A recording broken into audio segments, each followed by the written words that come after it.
and the Planning Commission does have a quorum present. Would everyone please stand and join me in the Pledge of Allegiance? That's tricky.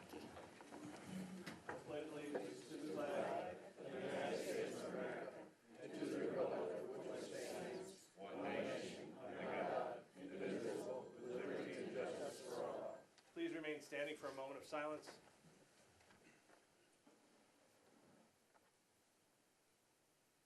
Thank you. Just for the record, the press has been duly notified. Item number 1 on the agenda is a joint hearing with the Planning Commission. At this time, I'll turn it over to Chairman Weir. Thank you, Mr. Mayor. Planning Commission does have a quorum, and we're going to go to the first item up. We have a series of rezonings. We're going to take them one at a time. And if it's okay for the folks that sign up for comments, let's wait till the end after we've presented each of them, and then take those comments at that time. So, Susan, if you will take us through the first one. It's rezoning of tax map 646-00-00-062. Thank you, Mr. Chairman, Mayor, and Council. The property, the city actually purchased this property in late 2015, and the city is proposing to rezone this parcel to government institutional in compliance with the 2015-2025 Comprehensive Plan. The Comprehensive Plan land use map calls for a government institutional center in the area where this property is located. The proposed use is as an annex to the adjacent City Hall and for future expansion of city services. Staff believes that the annexation and rezoning is appropriate because 1, it is compatible with the 2015-2025 Comprehensive Plan, and 2, the site is located in an area transitioning from traditional single-family residential uses to more public and commercial uses.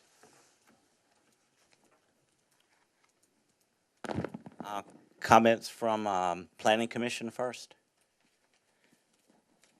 Any comments, questions from council? Okay, well,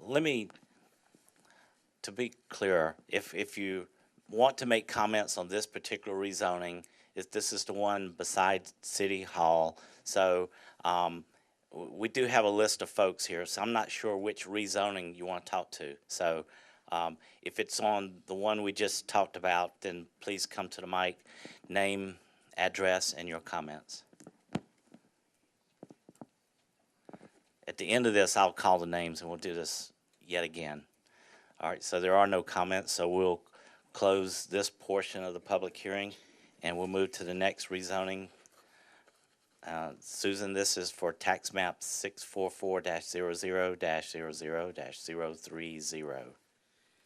This subject property is being proposed for annexation and rezoning as an operations facility, which would be a by right use in the B2 district. The property is currently zoned RUD in the county, and the requested zoning is B2.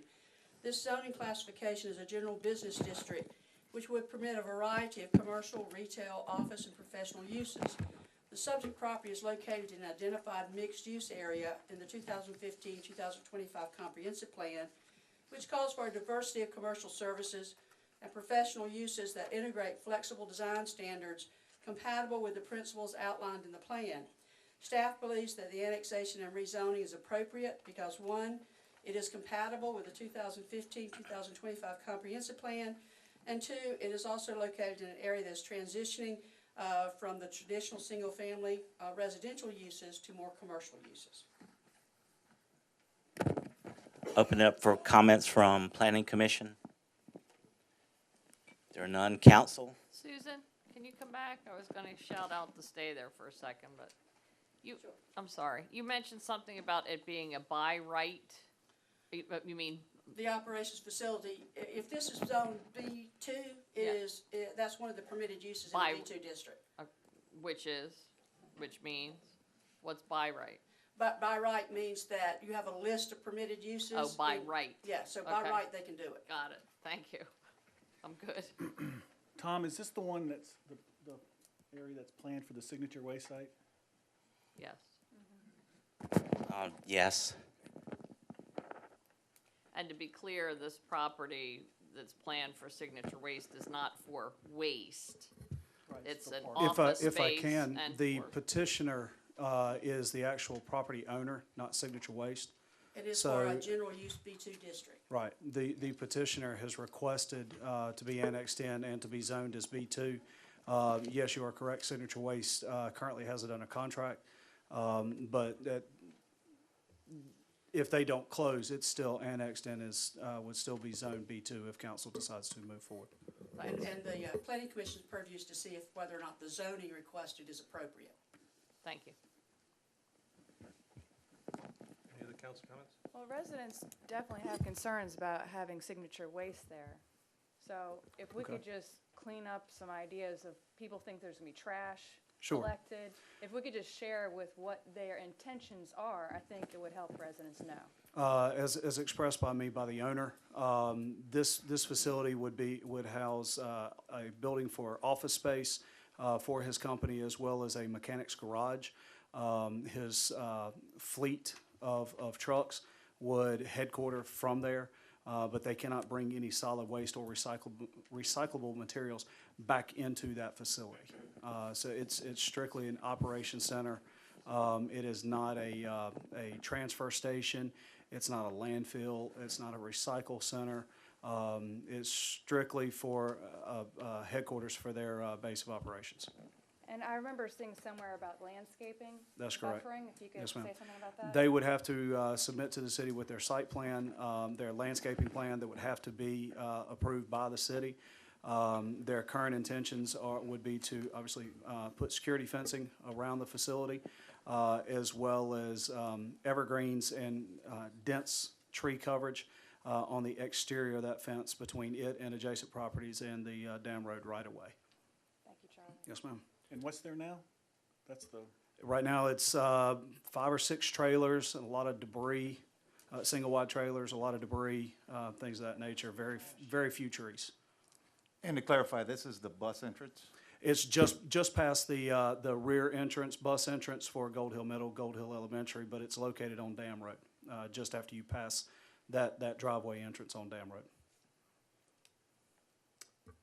So for clarification, there aren't gonna be a bunch of flock of seagulls hanging around the top of it, picking up the waste out of the trucks? Well, there won't be any waste in the trucks, but what the migratory patterns of the seagulls are, I know, I've been asked that question. Yes, sir. So I just thought I'd throw it out there.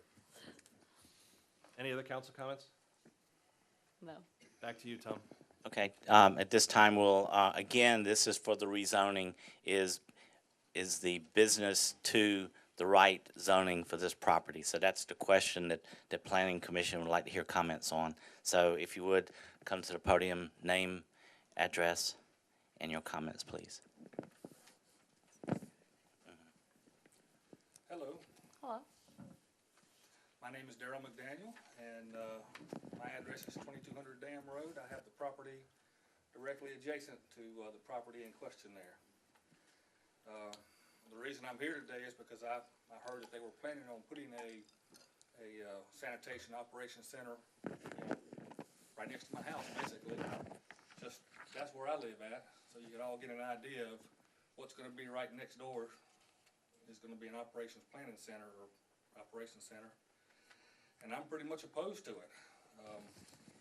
This is the entrance to thousands of homes that are down Golden Hill and down Dam Road. And a lot of them are expensive, high-dollar homes, and the first thing that anyone sees when they come up to this property is gonna be a sanitation operations center, trash trucks. And so, to me, that's gonna lower my property value. And obviously, being directly adjacent to it is gonna have a negative impact on my property value and make it difficult for me to ever sell my home or anything of that nature. Obviously, there's gonna be an increase in traffic of heavy trucks. The entrance right there on Dam Road already has a lot of damage and potholes from the traffic going in and out of Walmart and construction going on. And I can think of a lot of trash trucks really making that worse. So we're gonna have, more road problems with that there.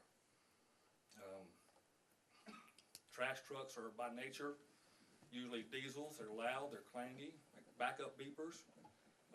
It's gonna be disturbing right next to my house. I don't care what kind of buffering you do, you can't stop that much traffic and sound and and banging around. They say they're gonna park them there at night, but who knows? Trash trucks usually run at night and 24 hours a day, really. And that could change at any time in the future, and I think it would be disturbing next to me.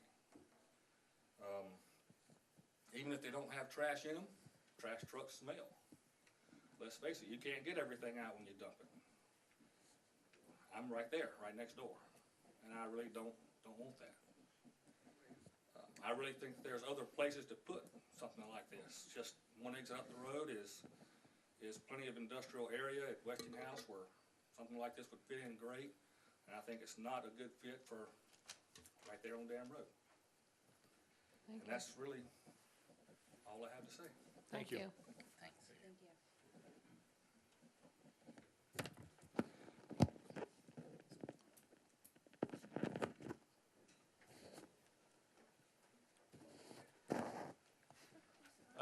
John Sherwood, Tepa Police. I sympathize with the gentleman who's had a property right next to it. You know, that happens to people often when rezoning happens. It wasn't the intention that you were gonna buy next to whatever it was. And I certainly would not have anticipated myself probably being next to garbage trucks.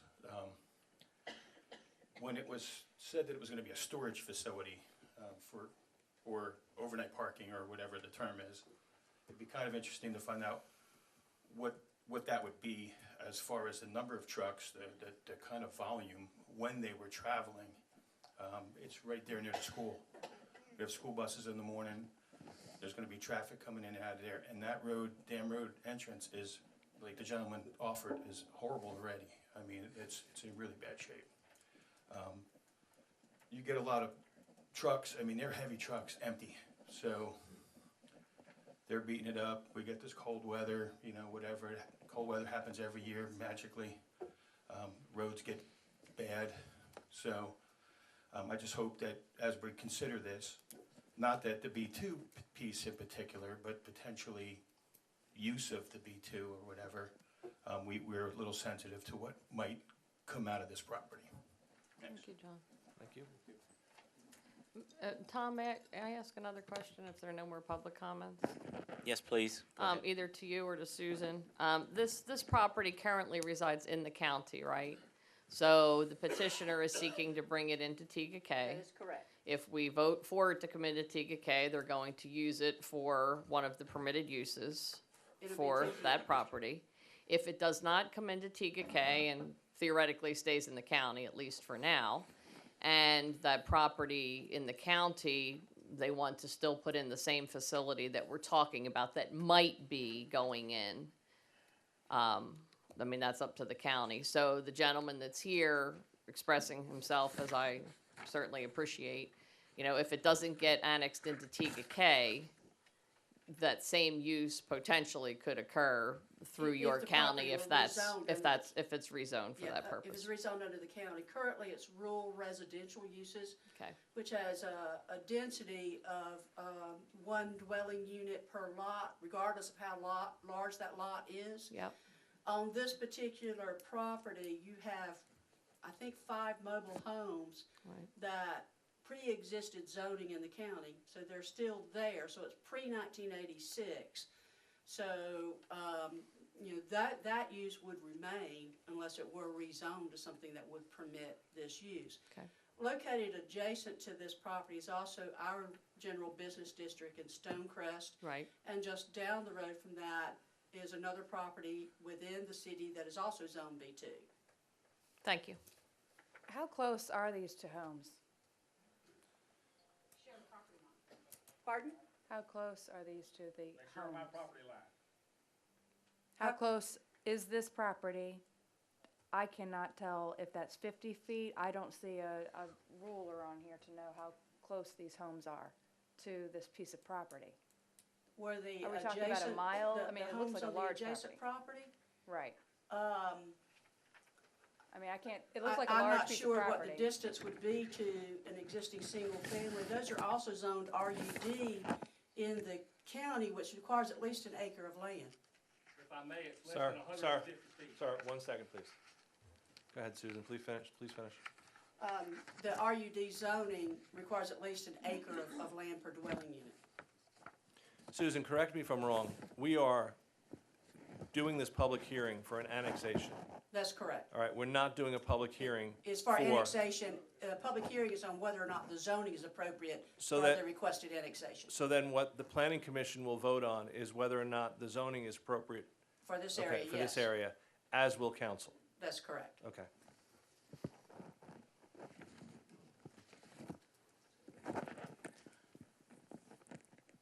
I think we're good, Tom.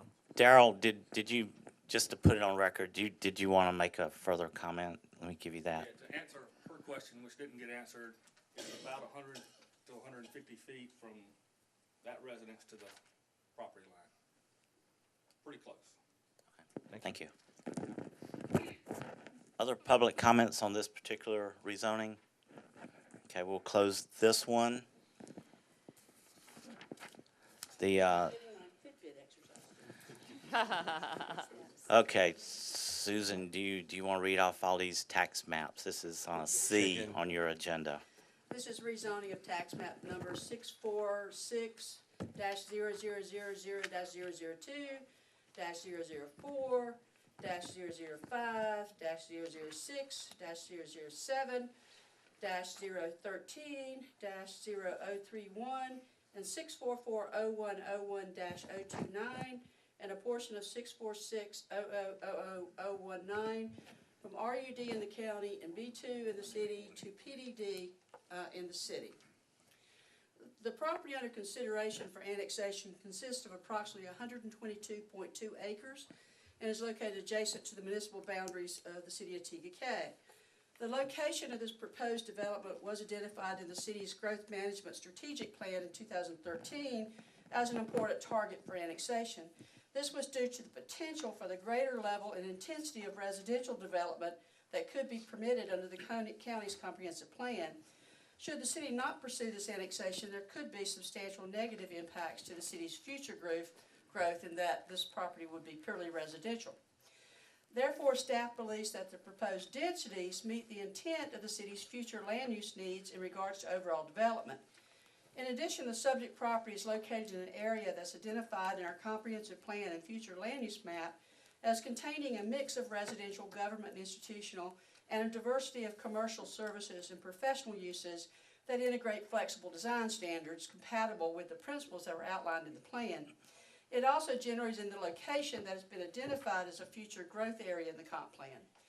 The applicant is proposing a zoning designation of Planned Development District, or PDD, and the PDD consists of 20 acres of park space to be dedicated to the city, 7+ acres of commercial mixed use with a maximum of 150,000 square feet for such uses as retail, office, professional, and social gathering places such as restaurants, 34 acres of government and institutional uses with a maximum of 500,000 square feet and is a potential location for a new middle school.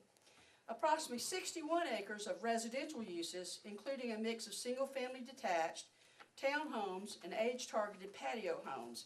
The inclusion of the patio homes was served to meet the need outlined in our comprehensive plan as a means for current residents to transition from large detached residences to a smaller footprint without compromising their quality of life. In addition, extension of the Hubert Graham Parkway through this site will assist with the future connection to Dry Run Road and ultimately to Zor Road, which could lead to an additional connection point to Highway 160. So you'd be able to go from Stonecrest Boulevard all the way back up to Zor Road and to 160. The master plan will be implemented through a very detailed PDD development standards document, which will serve as the zoning text for the development. The development standards include such items as permitted uses, landscaping, buffers, parking, signage. A traffic impact analysis is also required to be completed at time of preliminary plat. Included in the findings of this study would be any mitigation required due to any identified impacts on the transportation system. These may include such items as a dedicated turning lane, a right-in, right-out only lanes, or improvements to the planned signalized intersection at Deer Creek and Gold Hill Road. A detailed cost-benefit analysis has been completed for this project. The proposed development will have a positive fiscal impact for the city a net revenue of approximately $1.2 million on an annual basis due to the additional tax base. And in addition to the diversity of the tax rates, there will be a positive impact due to the revenue derived from the issuance of city business license for the commercial and mixed-use elements. Also, since the property is currently residential in nature, there are no public utilities on site. Development of this site would require tap on the Tega system. Additional revenue will be generated by the number of taps and the usage fees. Extending the city's infrastructure further along the property abutting Gold Hill Road will assist the city in an appropriate expansion and upgrade of those facilities. There are also one-time construction-related revenue of approximately $4.2 million.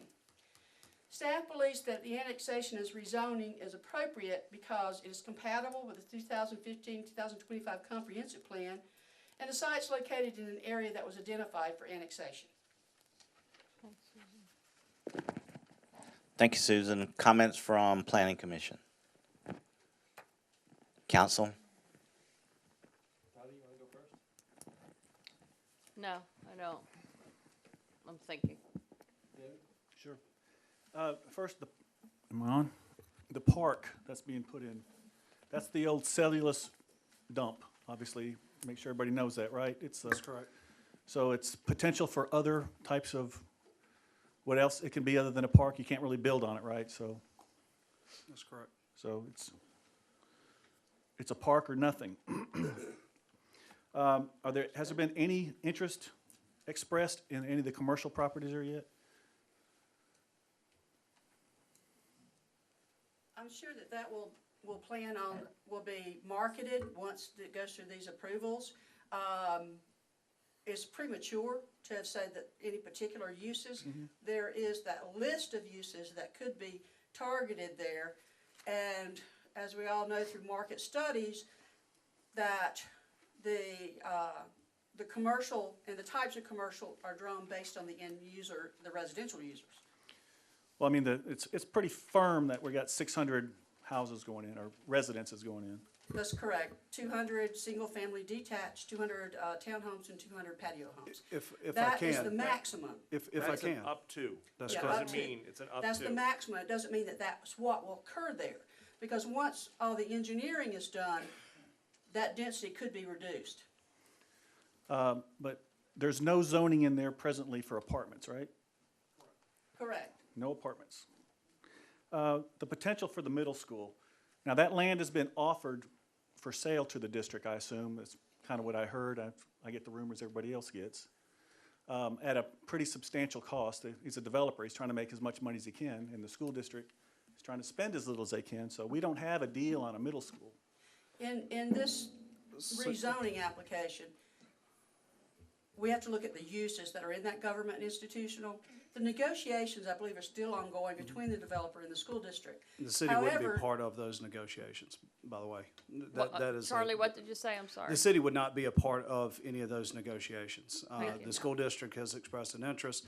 As far as we know, as we've been told, they are having active conversations with the proposed developer. And that's why in our reports, we call it potential. But any of the government and institutional uses outlined in our zoning code would be permitted in the government and institutional village. So say the middle school doesn't go down. What else could we possibly see in that land? The government and institutional village aspect, under your government and institutional district, you can have office professional. There can be retail, but that is as an exception, and it has to be an accessory to the government institutional types of uses. You can have some residential, but again, the PDD standards that say the maximum amount is going to be this. So they can't go over 600.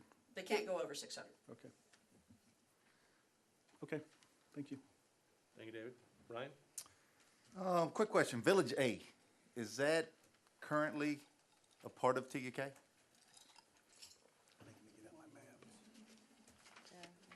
The green portion, lower left corner, that's That is currently correct. already That was annexed in into back in the TDK. early 80s by the McCall family as to get permitted as a cellulose landfill. A large portion of it, yes, sir. And you've also got Duke Energy Transmission overhead lines that go through a portion of it as well. And as it's outlined to be used as a park, and for Mr. O'Neill's comment that, that's all that can be done, the difference here is that that would be dedicated to the city, otherwise it could just be open space under the PD. But with it being designated as a park and not open space, then it will be dedicated to the city for us to use for active recreational purposes. And the city owns that property, or you're just saying they're part of the city? No, sir, we do not own it at this point in time. No, sir. That, part of the PDD would be to dedicate that to the city. Right. What are we looking like? The cost-benefit analysis was great for short term. What are we looking like more long-term, 10, 15 years from now, as far as for cost to operate, cost to treat, cost to serve, from that aspect? Obviously, with any type, whether it's with a new development or within an existing development, cost to serve is going to go up just for no other reason than your increase in CPI. I think over the last 2 years, we've had a little over 4% growth on the CPI. This development is more than likely a 5 to 7 year build out. Would that be fair? When you're looking at 10 years from now, you're looking at a development that roughly is 3 years old, past its final build out. With our road standards, the way we upgraded those just a few years ago, your roads are going to last a lot longer. They're being built to a better standard than they were 15 years ago, even when we started with Lakeshore. I think it was soon after the Lakeshore DA, Tom, correct me if I'm wrong, that we upgraded those development standards as far as our roads and everything. What would our increase be? At such point in time that we accept the roads, now we're doing yard debris collection as we do throughout the rest of the city. We wouldn't provide that service in the residential areas until such time that we accepted the roads. At that point in time, you've got street maintenance, but the way the road constructions happen now, your final lift of asphalt isn't getting put on until just prior to street acceptance. So your roads are going to be, I'm not going to say maintenance-free by any stretch of the imagination, but they're going to sustain the test of time a lot better. But as you could add in a CPI at a minimum on the cost of your expenses. How much would they go up? They would go up by marginal gains, sure. But at the same time, the county also, every 5 years, does reassessments. And unfortunately, the tax rate goes up. Even though our millage rate stays the same, what an individual may be paying in their taxes, when the county does the reassessments, those go up as well. Just to have a general idea, currently, between expenses with T-CUD and our expenses in the middle column here, we're a little over $400,000 yearly. Mm-hmm. If you had to put, and I know you're guessing, you're throwing a Hail Mary, but if you had to guess 12 years from now, Mm-hmm. what just a ballpark figure, would that yearly annual output, those expenses, where do you think they would fall relative to that? On the utility side, it would be that relatively minimal. $410,000 number? On the utility side of things, it'd be relatively minimal based on the way your infrastructure is designed at this point in time versus the way it was designed and installed 20 years ago, and 30 years ago. We would not anticipate seeing the same type of issues we have in the older water sewer system that we purchased a little over a year ago. You're not going to have. You'll have lift station, at least one for certain, that would have to be maintained. Our general maintenance, annual cost on maintaining a lift station is about $2,000 a year. You're really not getting, outside of staff, which would be marginal over what we currently have as far as maintaining on the water and sewer side of things, would be very minimal. Your stormwater end of things, again, that's handled through our Public Works Department, and you're talking very minimal in that regards. Your commercial, obviously, you've got very little service, public services in the commercial area, as most of that property, if not all of that commercial property, would be private areas other than the roads leading to it. So you're gaining on your commercial tax, your water and sewer, fees and your business license fees. So you've got very little expense tied up into your commercial. I would say out of the annual projected 1.12 million in residential revenue, your expense on that is probably somewhere in the neighborhood of about 190, 200,000 a year. Pretty close to what you've got on your expense column in that middle, that 197, 444. You're probably right at that $200,000 mark. Okay, two more quick questions, and Sure. I'll shut up. First, should be a quick one.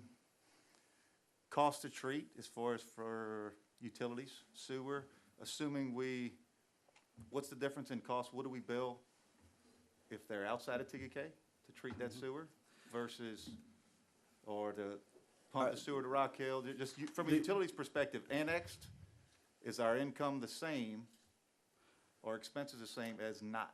I if would we do venture, not annex. because there are county utilities within the immediate area, I would venture to say that if the city decided not to annex, that they would be having conversations with York County, because they do have utility access there.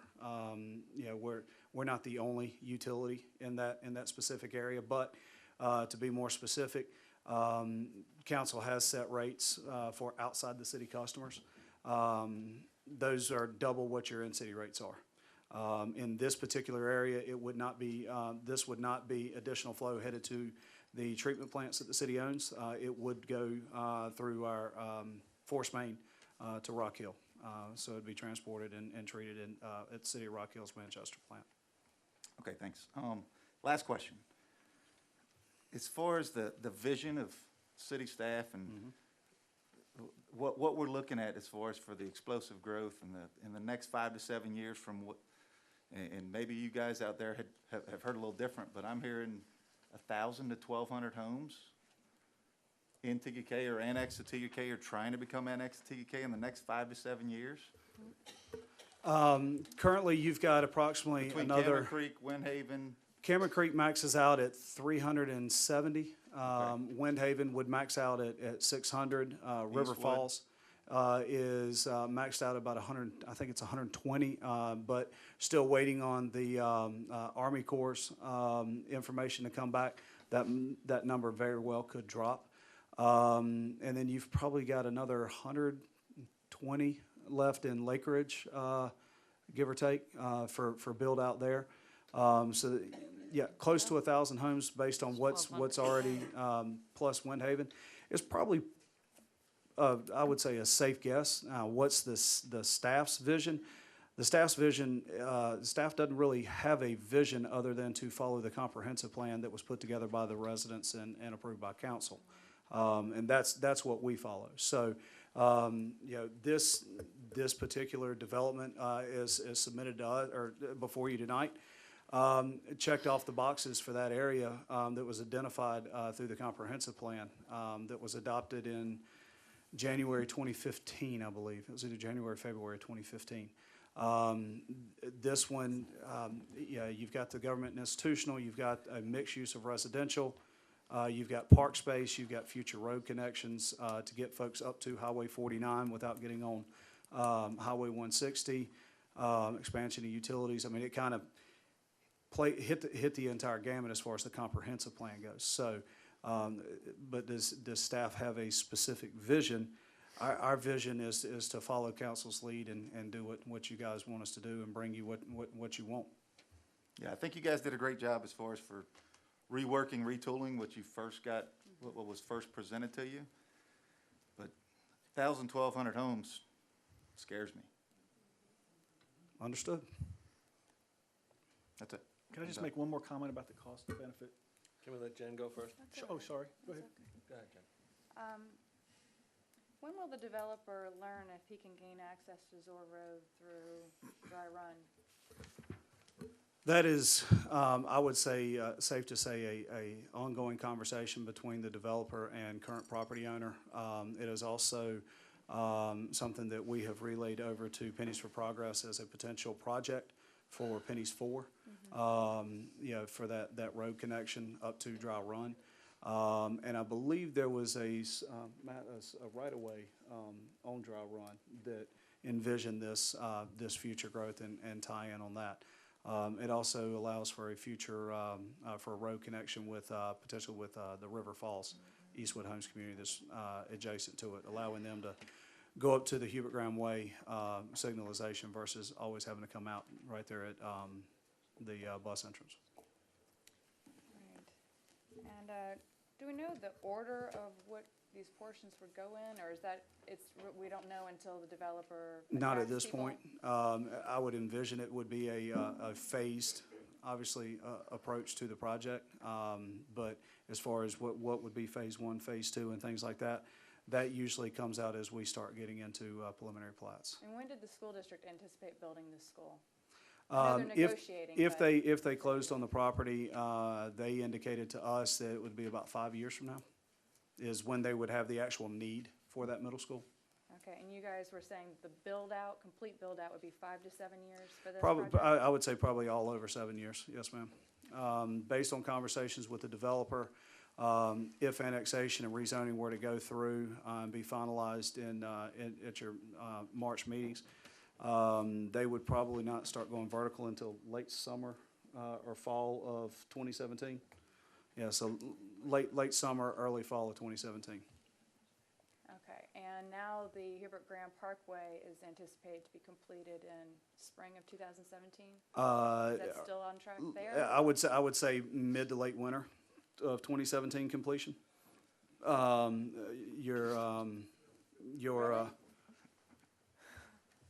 That's just next winter. It was supposed to be done in January of 17.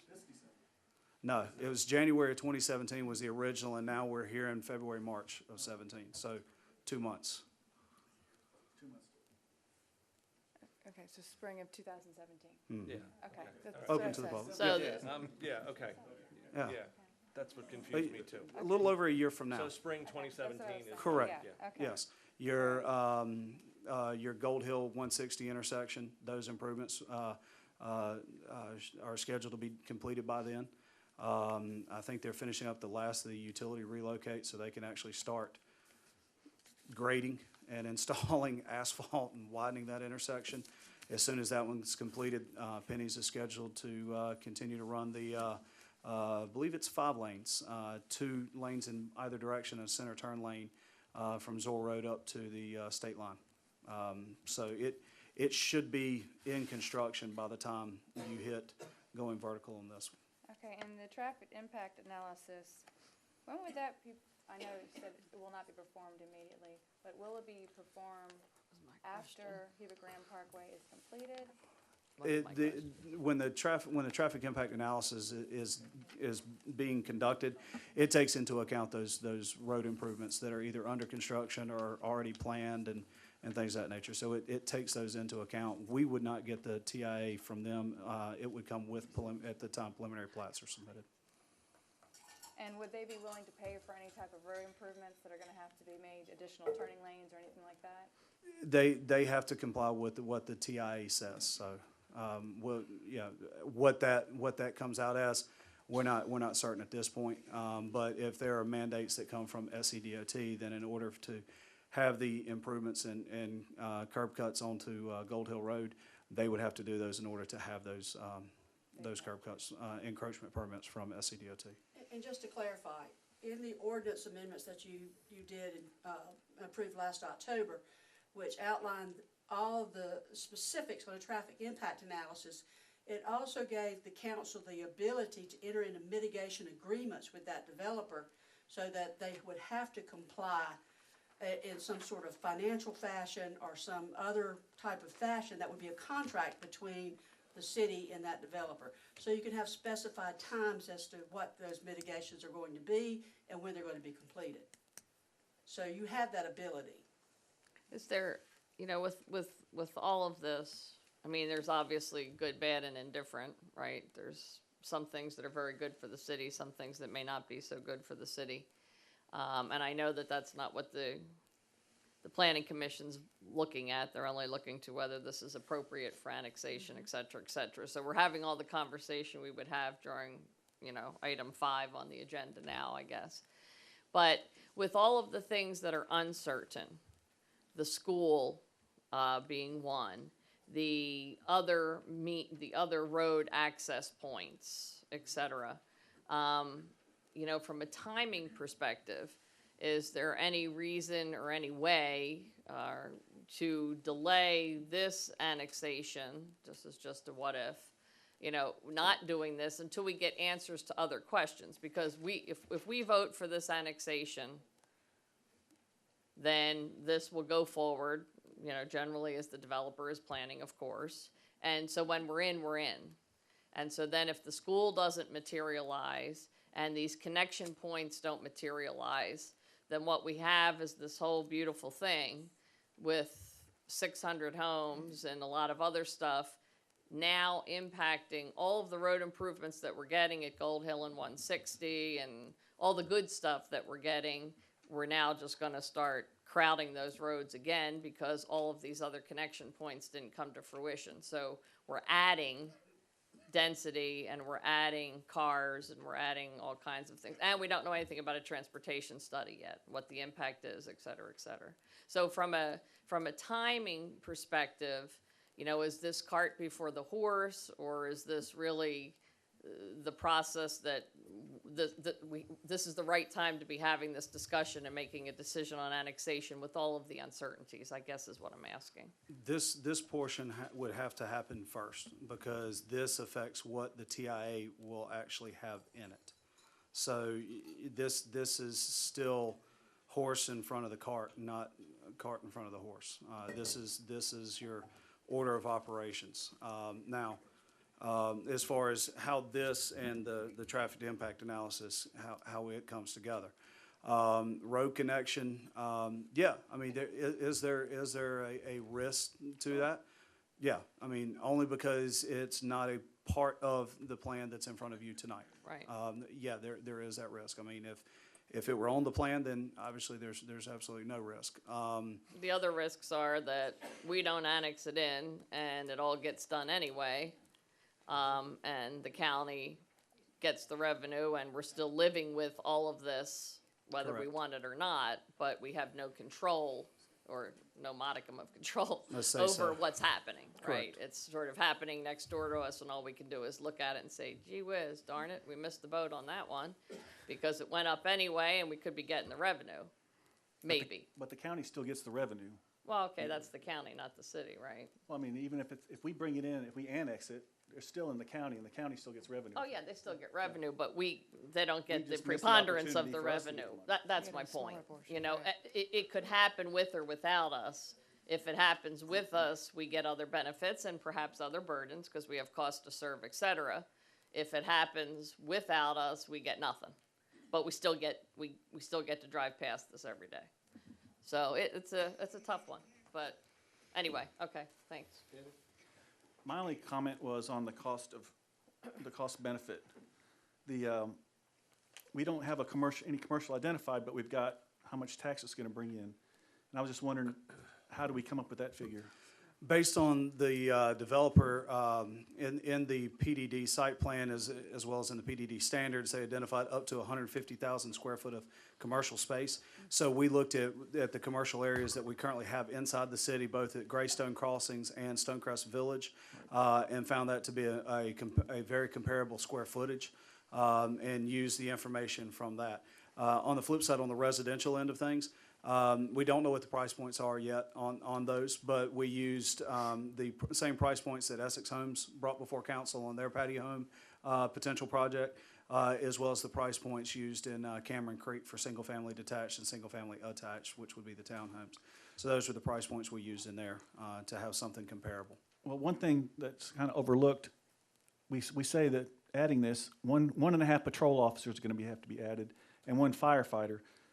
But we really don't say what the contribution is to, I mean, they have a contribution to the police department, running the fire department, the city hall, other things like that. It looks like 197 is that what it says here, total projected expenses? But they don't get to live in the city for free, obviously. They have a part of the revenue here is just going to our general fund. So that's not all this money that's just be sitting there for What I mean is, we don't have, No, sir, it's not just sitting in a pot and waiting for us to figure out what we want to spend an extra $1 million on. No, sir, it would go towards the cost of services. running, right. Correct. Cost of government with everything else. So we really, Yes, sir. is that saying we really do have that money would be sitting there, or is they're part of their contribution to our city? Is what I mean. This is to show that it pays its own way.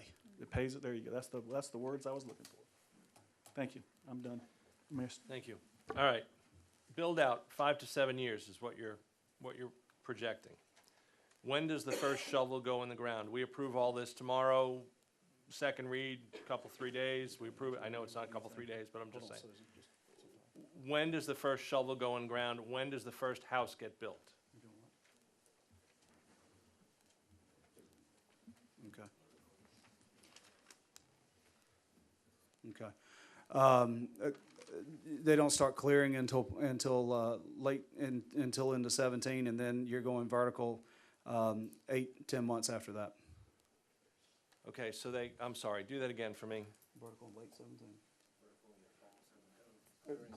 Clearing in fall of 17, and then you're going vertical, and I misstated that previously. I said going vertical in fall of 17.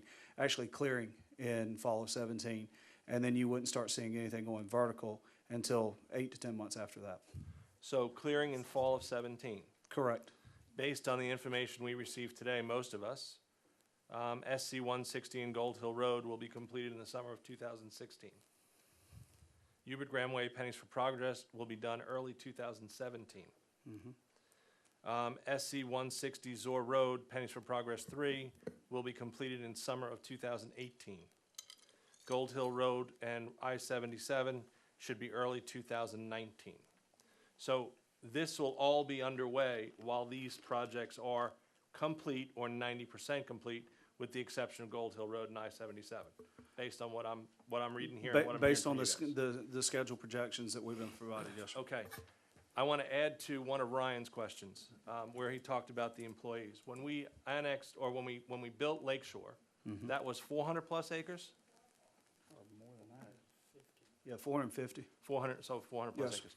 Okay, this is a quarter of what that is. 122, yes, sir. All right, when we built Lakeshore, how many more employees did we have to hire for public safety, not for public safety, for Are public you on works? Are you on Lake Ridge or Lake Shore? Lakeshore, Okay, Lake Shore, right. okay. So Lake Shore's Lakeshore 550 is acres, yep.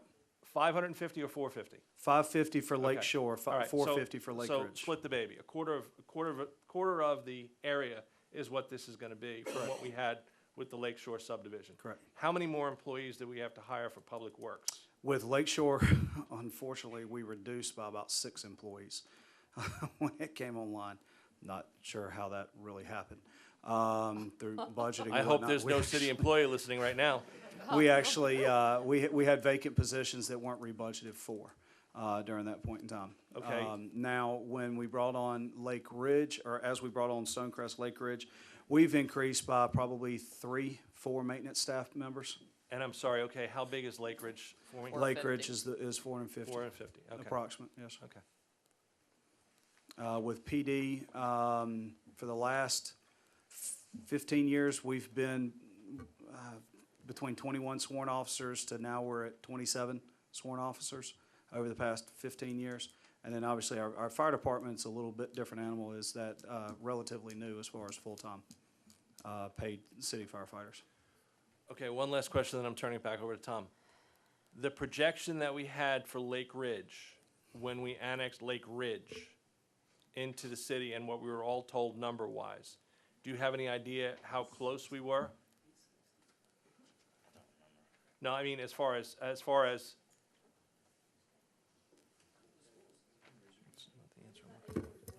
can tell you on Lake Shore, they may come up with Lake Ridge. All right, you Lake confused me. Shore, I went the back to Lake develop- Ridge. Okay, just by comparison, the Lake Shore Development Agreement provided for up to a maximum of 1,400 units.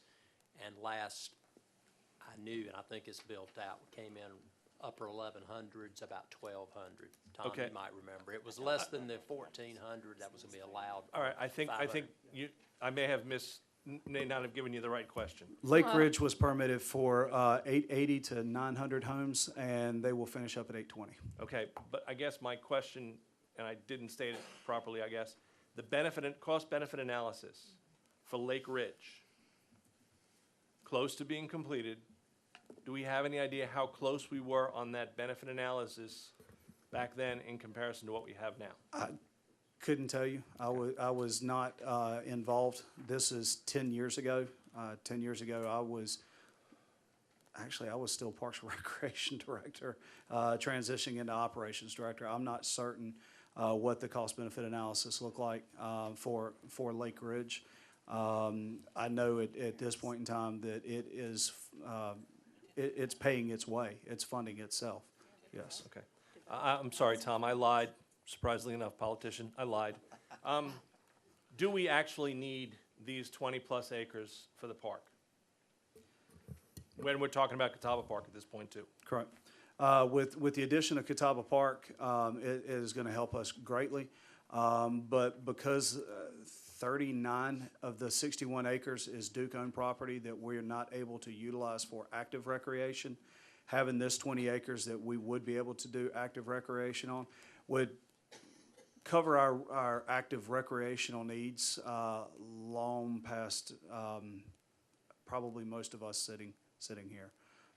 With being able to utilize ball field space and playgrounds and things like that, where we're very limited on what we can do on the Duke Energy property. I mean, not that we're not able to do great things on it with the walking trails, picnic areas, and things like that, but with the active recreation fields with Catawba Park, we're limited to just our 10 acres and the 12 acres from Clear Springs as we work through that. But having 20 acres, you're doubling the size of what Turner Field is currently, and that's including the wooded gully down below the soccer field and softball fields, just to give you a frame of reference. So, very large parcel of land, yes, sir. I mean, I think the park district's a great thing. I mean, that would be the one thing I don't have an issue with, you know. We want more green space, that's a good thing. Any other council comments? It's back to you, Tom. Okay, thank you, George. Just to point out that the zoning we're looking at is planned development district, so there's a set of standards, so it looks a little bit different than perhaps the one we just were reviewing, where we have set definitions for what you can do in a business to type development. So these standards will outline what happens within this development. So I just wanted to point that out. So at this point in time, we'll open it up for public comments. Name, address, and your comments, please. Yes. My name is Frank Sabato. I live at 1709 Bentgrass Lane. I moved here about 3 years ago. I have two daughters. One's in first grade, one's in third grade. Basically, one of the reasons we moved here was because of the exclusivity of it. Great schools, great folks. Feels like ever since we've moved here, especially recently, it's kind of a race to the bottom. Mr. O'Neill, one of the reasons I voted for you was you talked about minimum square footage for residential properties, from what I recall.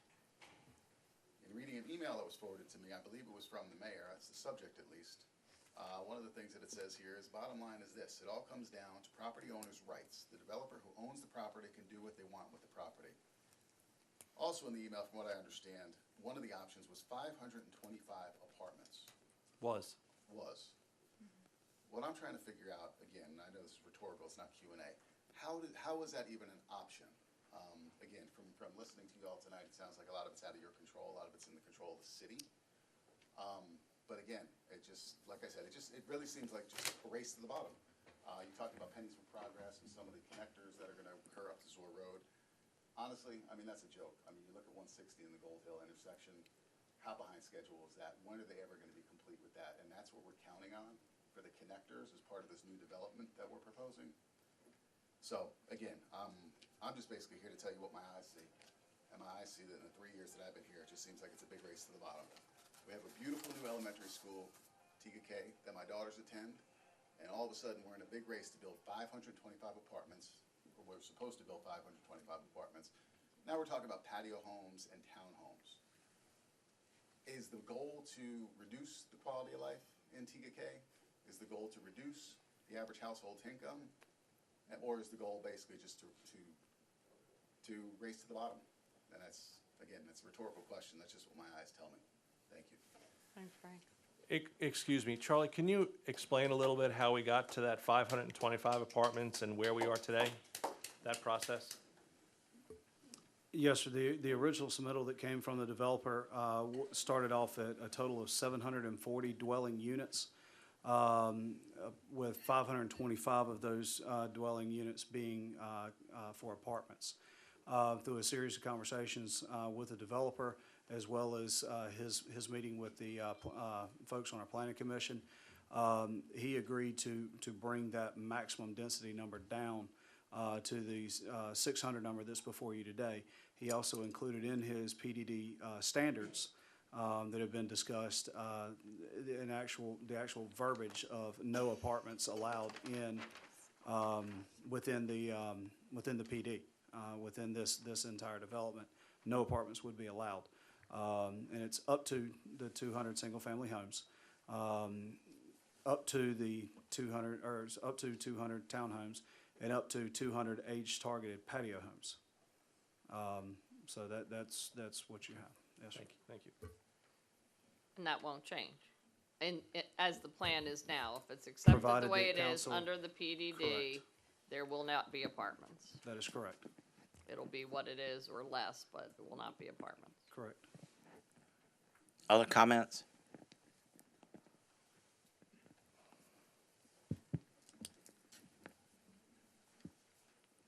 Hi, I'm Frank McCollum. I live at 7004 Tega Drive. I appreciate all the work everyone's done on this, and all the communication has been very useful to us. I understand that, and obviously it should be a consideration for any new annexation. It should pass some profitability and risk-reward test.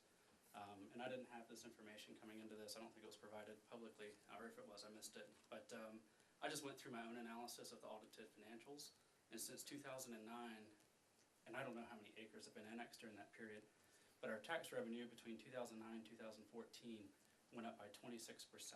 And then I went in and selected expenses that seemed to be associated with new construction, such as building inspection costs. They increased 140% over that same time period, where revenue just went up 26.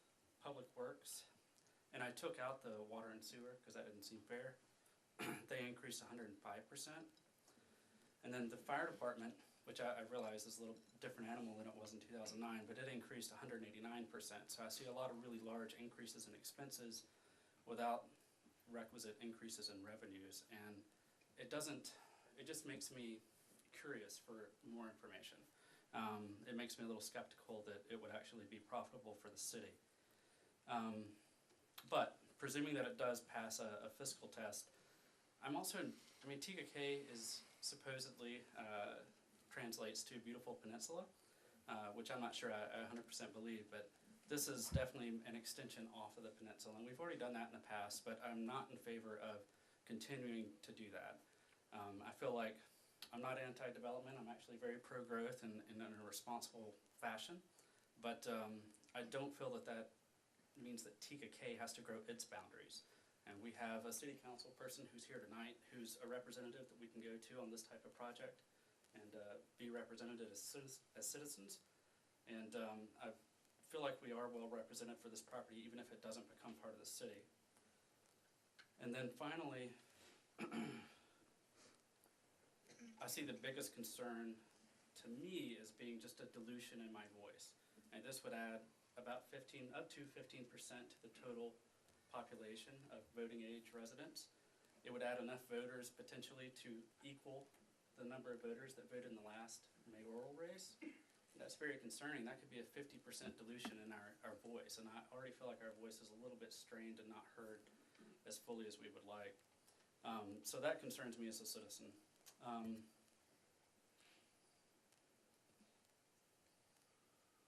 I just asked City Council to put off the decision and let the citizens have a chance to look through all the data that you guys have had access to. If it's a really great deal, it'll be a no-brainer once we all get a chance to evaluate the data. Thank you. Thank you.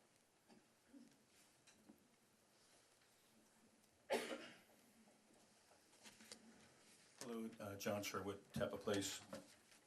I never do that. I like doing that.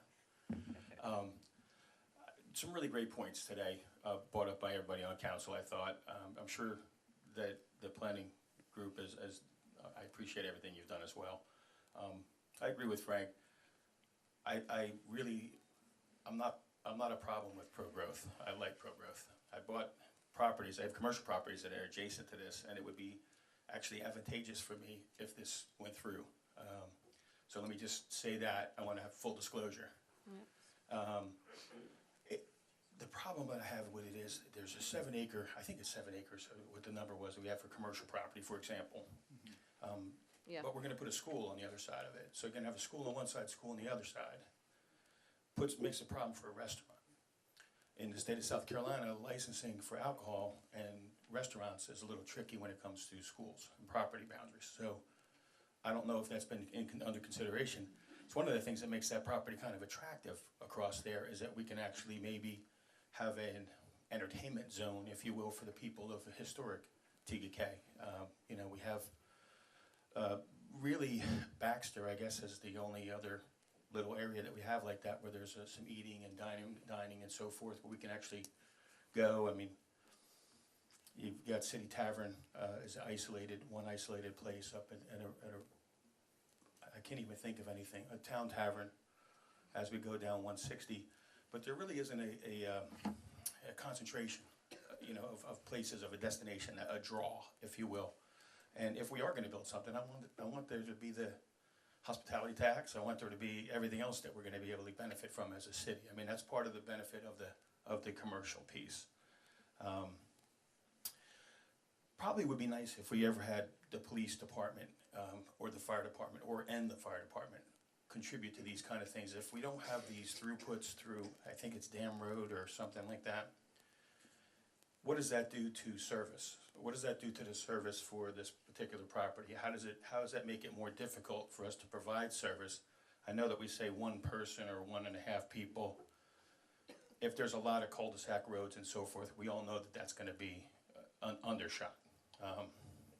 And then finally, just looking at fire department and police department headcount is not a true look at what we're looking at. We're looking at cars, we're looking at trucks, we're looking at equipment, we're looking at training, we're looking at a $3-4 million fire building that we didn't plan on the last time that we did an annexation. We didn't have that in the budget. We just talked about headcount. So those are the kind of things that I think we need to discuss.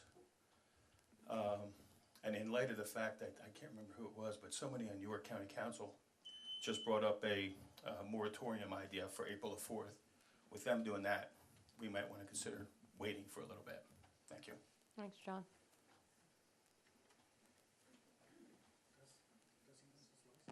Other comments?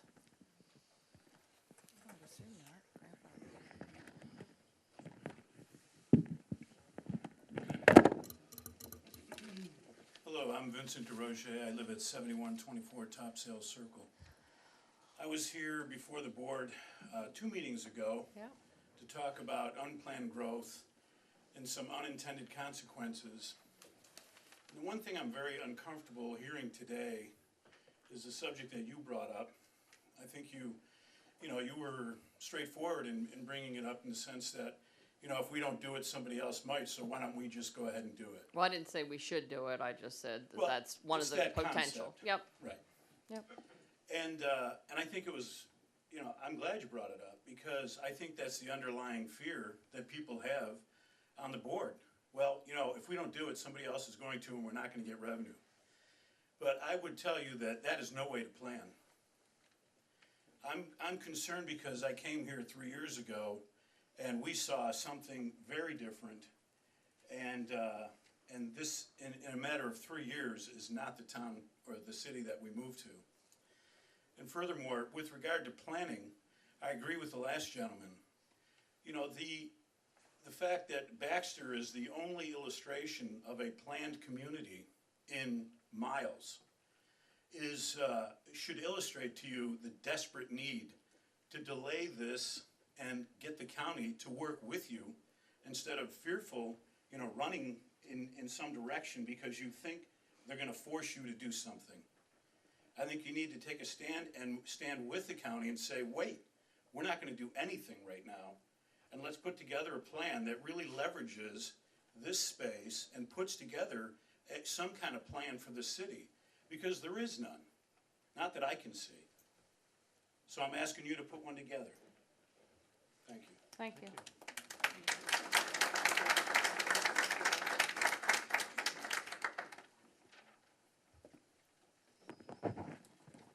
More comments?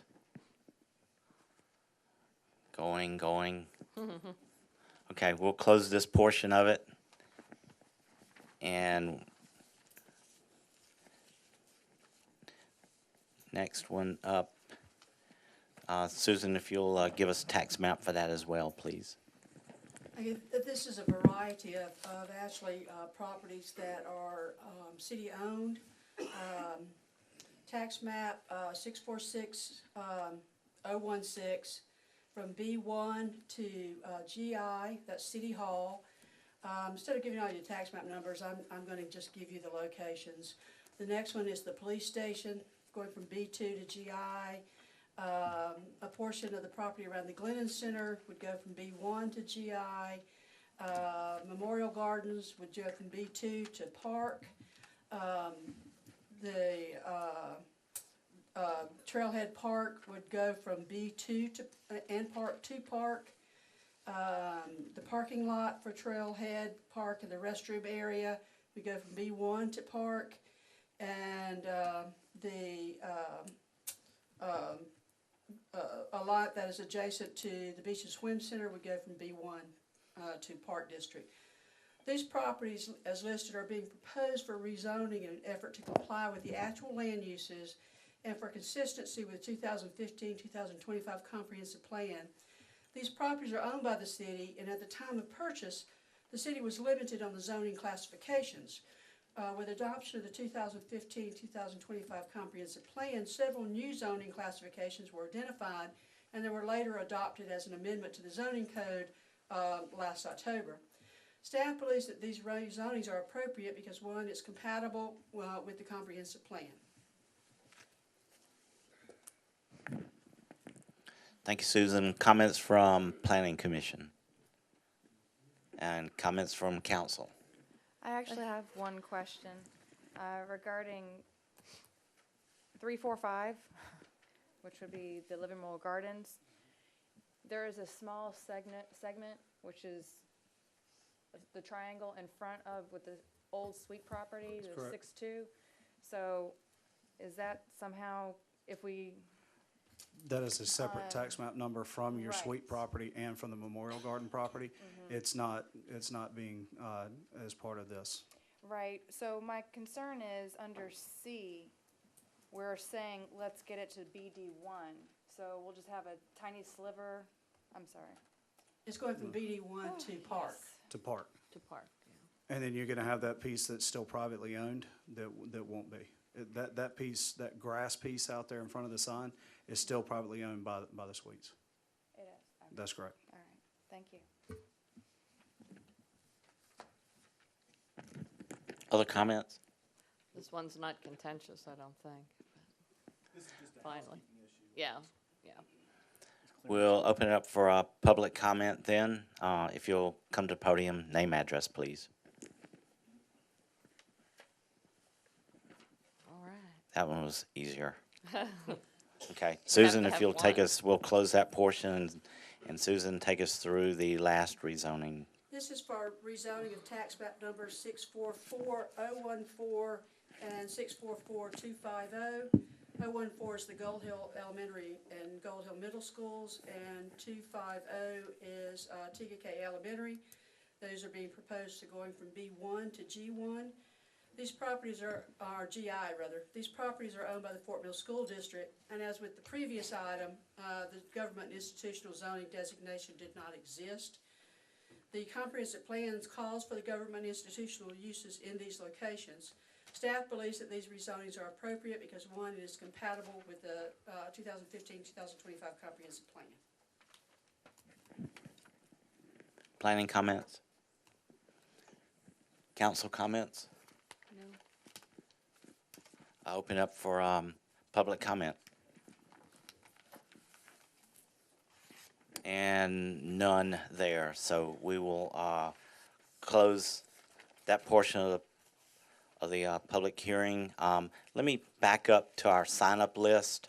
Okay, the sign-up list that we have, it was for the public hearing in which we've just done. It wasn't for general comments for council. So I'm gonna go down the list, and if it applies to any of the items we've done for these rezonings, then that's what we would want to hear at this time. Council may entertain public comments of a general nature at some future portion of their agenda, but let me just go through the list. Darrell McDaniel, and we heard from you, you're good? Okay. Jackie, help me, Travesio, thank you. Yes. I do have general comments for the regular meeting as well, but my name is Jackie Travieso. I reside at 29031 Windjammer Drive.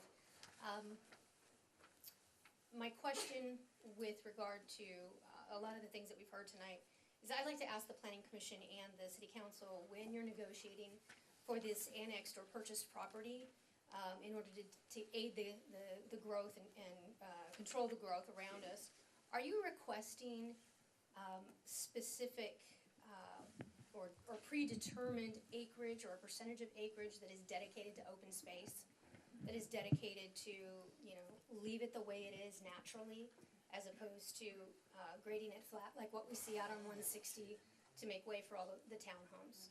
That's something that I don't want to see, regardless of what we're going to continue to do over time. I really think it's a shame. It doesn't represent what Tega is to me, and I'm a resident now for almost 2 years. So, like many of the people in the audience, I fell in love with the historical sections, and I'd like to see that continue. Okay, well, I need to take it as a comment, so instead of a back and forth question, we can have someone, so I think I got it as a comment, is that fair? Okay. Yeah, And just address the point that in your ordinances, you do call for specific percentages of open space and include also buffers, landscape requirements.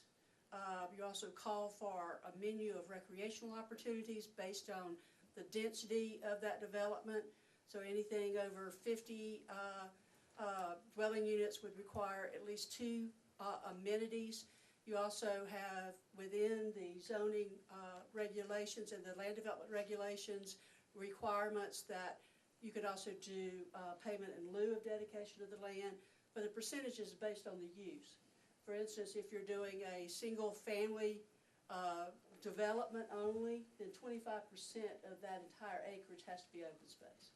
If it's a combination of like a planned development, you're going to require at least 35% based on the end uses if the residential component has multifamily in it. Thank you, Susan. Amy Benenson? I'm mostly here to speak to the deer survey. Okay, then we'll hold on your comments for this portion. Frank McCullum, I think we heard from. Good. And Betty Worrell? Okay, so at this time, that's everybody on this list. Mr. Mayor, we're going to close the public hearing and turn it back over to you. Thank you, Tom. Could I have that sign-up sheet that you have there, so I can get Amy on there? Short arms.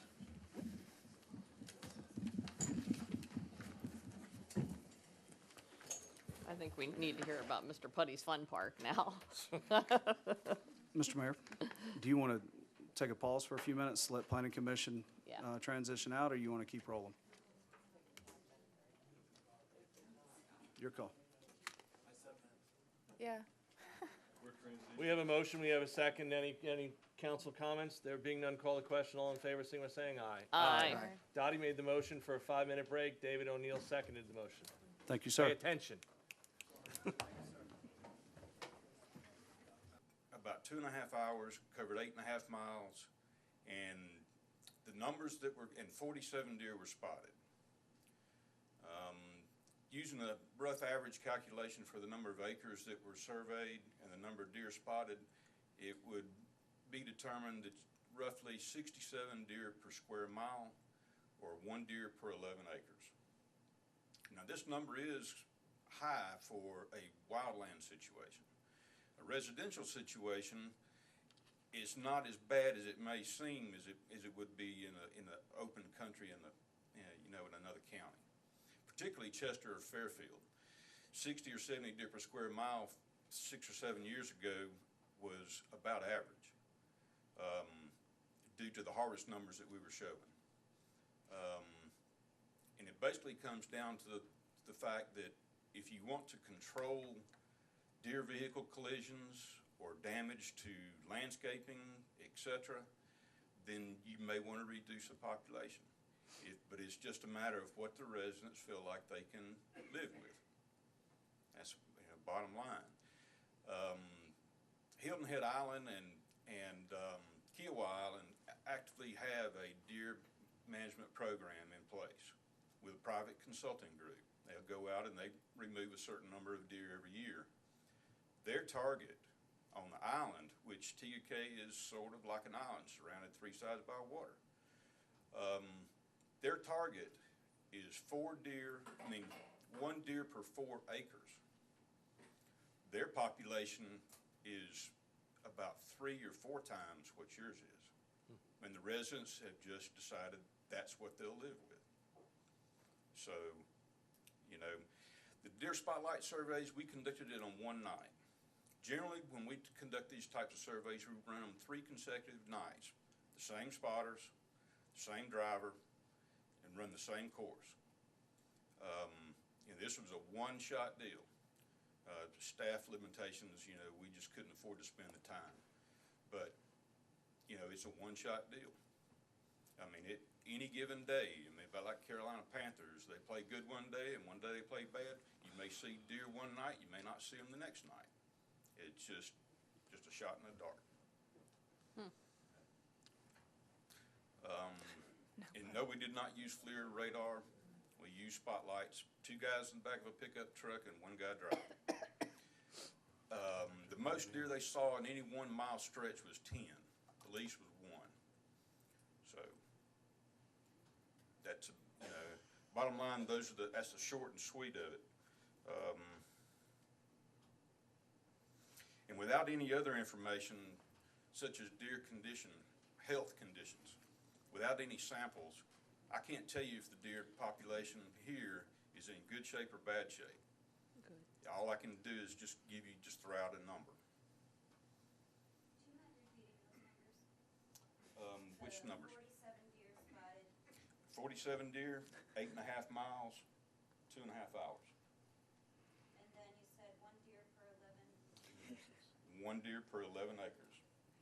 Roughly 60, that's rough average. 11 and a half, something like that, but as far as whole animals, 11. And you mentioned target for Hilton Head was 1 per 4 acres? 1 deer per. Is their target number? That's their target number for what their residents are willing to live with. And in your professional opinion, how do you feel the population of deer in Tega sets overall for the safety of the people?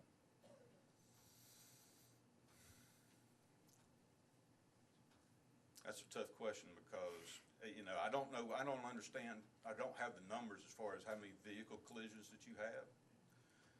I don't know what kind of damage you're having to your landscaping, your shrubbery and stuff like that. But I do feel like there's a perceived problem. Otherwise, we would not have conducted the survey. I don't recommend you feeding deer, by the way. I know. Thank you. What are alternatives I think I that talked to you on the cities phone could use once. to alleviate the problem, if there is a problem? I mean, I guess you're saying If culling or, Yes. Yes, you kill 'em. that is one possibility. If you wanted to reduce population, have, what about private consultant capture and company. relocate? No. It's not Cannot allowed. condone that. relocate. It's not allowed by state Not South allowed. Carolina law. I researched this quite a bit and really enjoyed speaking with Dr. Charles Ruth about this. And when I spoke with him, he had said that if we were seeing 4 to 5 deer per acre, then that's a red flag.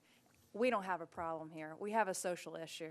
People don't want their shrubs being eaten, but I'm not going to be voting to kill anything to protect my shrubs.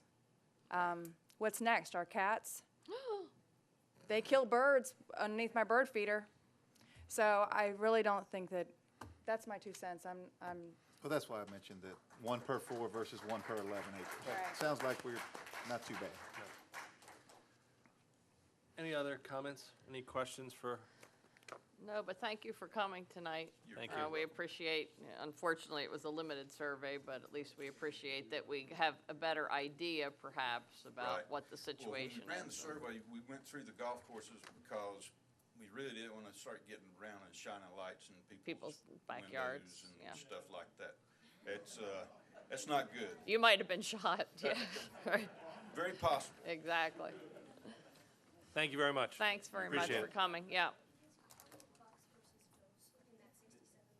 Item number 4 on the, 4A on the, excuse me, 4B on the agenda is Mr. Putty's Fun Park. Woo, we need some fun. Where's Mr. Putty?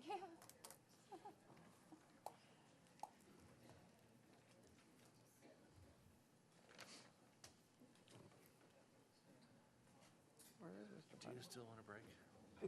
Oh, no, that was, you did what I wanted you to do. Uh-oh. Yep.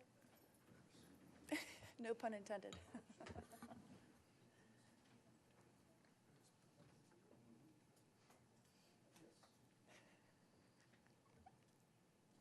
Are you setting up the fun park here, or?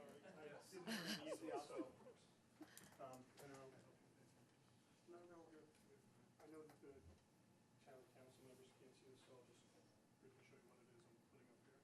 Okay. This is my architect's rendering of the site plan. This is the golf course that we're building, proposing, planning to build. Needs the mic.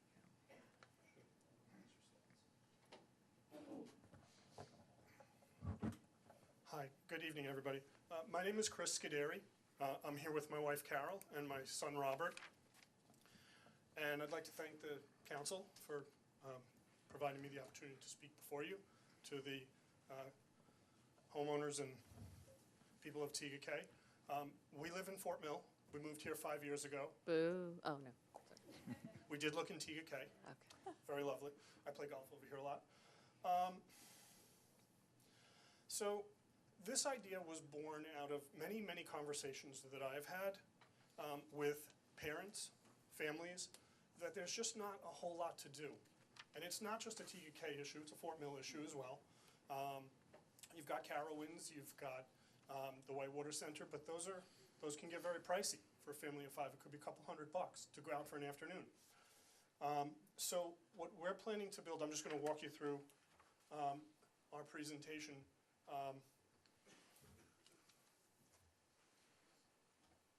So we're planning to build this facility, and this facility is in the Stonecrest development. It's wedged right between the Walmart and the Marathon gas station. It's a small property, 1.5 acres. That's our corporate logo. And I'm just going to take a few minutes. I'd like to thank you guys for the opportunity and introduce you to this fun park. Brief introduction to the owners, the business, the facility, and other pertinent details. We've lived here since 2011. So the ownership structure is me, my wife, and my son Robert. My background is I've worked for the past 20 years in investment banking as a COO. Things like budgeting and marketing and all of the things that you would want to have to run your own business. I've been an age group swim coach. I was a former collegiate Olympic swimmer, so the coaching in the area this past summer really got me onto this kick of let's go and do something fun for the next 20 years.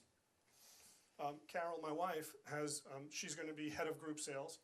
She has 26 years of outside dental experience, both group and retail. She's never met a stranger. So I think for this type of business, you need people that are friendly and good with people. And my son, Robert Castelli, he's going to be my site manager and general manager, and he has 7 years of retail food management experience and 4 years of working with small businesses. So I feel I've got a good management structure around us. We do have a mission statement. First, we've created this, and I apologize for reading straight from it, to provide a fun, affordable, safe, interactive, and engaging family entertainment experience for people ages 3 to 103 and older. We strive to provide a fun, safe, challenging, and rewarding environment for our employees to develop skills that will help them in any future endeavors they pursue. We obviously seek to build a profitable long-term business by placing our customers and our employees first. They're the reason that we're here. That's the reason we're talking about this facility. We seek to provide the towns of Tega and Fort Mill and the city of Charlotte a family entertainment facility they're proud to have as part of their town and their community offering. And then finally, we believe if we can accomplish the first four, then we're going to make the towns we live in, the towns we go out and travel, the area and the region, a more enjoyable place. So let's talk about what the Mr. Putty's experience is. First of all, it's an 18-hole championship miniature golf course. It'll have waterfalls, raging rivers, fountains, unique features, and lush landscaping. We're building a beautiful clubhouse that we have over here on the, and a plaza area that's articulated on the drawing here. It'll have a check-in window, a snack station. It'll have picnic tables for patrons and birthday party celebrations. And it'll have full-service men's and women's bathrooms, all per code, Charlie. It will also have an 11,000 square foot adventure park. Wow. That will have initially 3 what we'll call adventure stations at grand opening. 5 adventure stations by mid-2016, and then we hope to get to 8 adventure stations by mid-July 2017. And I'll discuss what an adventure station is in the upcoming slide. So we're building an 18-hole ADA compliant championship miniature golf course. This has 9 holes for people that are in wheelchairs. They can enjoy miniature golf as well. And this is the actual slide here and then the pictures. The adventure park. We're starting with 3 things. The first is a agility game, an 8-person agility game called Meltdown, and it's geared towards people 7 years and older. We're also featuring a junior version because we all know that if you go somewhere with little children, your adventure only lasts as long as the youngest child. So as soon as the youngest is done, that's when most people leave whatever they're doing. And that's geared towards people ages 3 to 6. And the final day 1 opening is what we'll call a bungee jumper. It's a 5-station bungee jumper for people of all ages. There's little inflatable pads. You're strapped in via a harness and bungee cords, and you basically jump up about 12 to 13 feet. You can flip backwards, forwards. Our day 2 features that we're planning on is a concept called Aero Ball. It's a 4-person trampoline basketball combination game for ages 6 and up. We're looking to bring on a feature called Water Wars. It's a 4-person water balloon slingshot challenge. And then our 6th offering would be a coconut climber. We noticed a preponderance of rock climbing walls everywhere. Yeah. Local churches have them. They're overplayed. The coconut climber is the same concept in just a different format. Cool. So some of the other information, our grand opening, we are targeting May 7th. That's a Saturday. That's a very fluid date. I'm personally in awe and have a newfound respect hearing all of the stuff that goes on here. I realize what we're building here is important for the community, but I'm humbled by everything I've heard tonight. We're targeting May 7th. Permits, inspections, weather, all have a major impact on this. This is my first development project, so I'm learning a tremendous amount. It's a lot of fun, but it's a lot of work. Yeah. These things don't just go up in an afternoon. Hey, let's build a mini golf place. Our hours of operation are going to be pretty simple. They're going to be geared around the school calendar. So our spring hours, obviously, May 7th if we open, to May 25th, which is I think when most of the local schools are finished for the year. Monday through Thursday, 3 to 8 p.m., all day Saturday, all day Sunday. Summer hours are just going to be, again, around the school calendar, 10 a.m. to 10 p.m. The fall hours revert back to a school calendar, and then our winter hours, depending on the weather, for a short one month or 6 weeks, Saturday, Sunday, 12 to 5. Weather permitting means over 50 degrees and no chance of rain. This is an illustration, just for what it's worth, of our scorecard. And that's it. Any questions? Looks fantastic. Chris, you don't mention Fridays, so you take your Fridays off? No.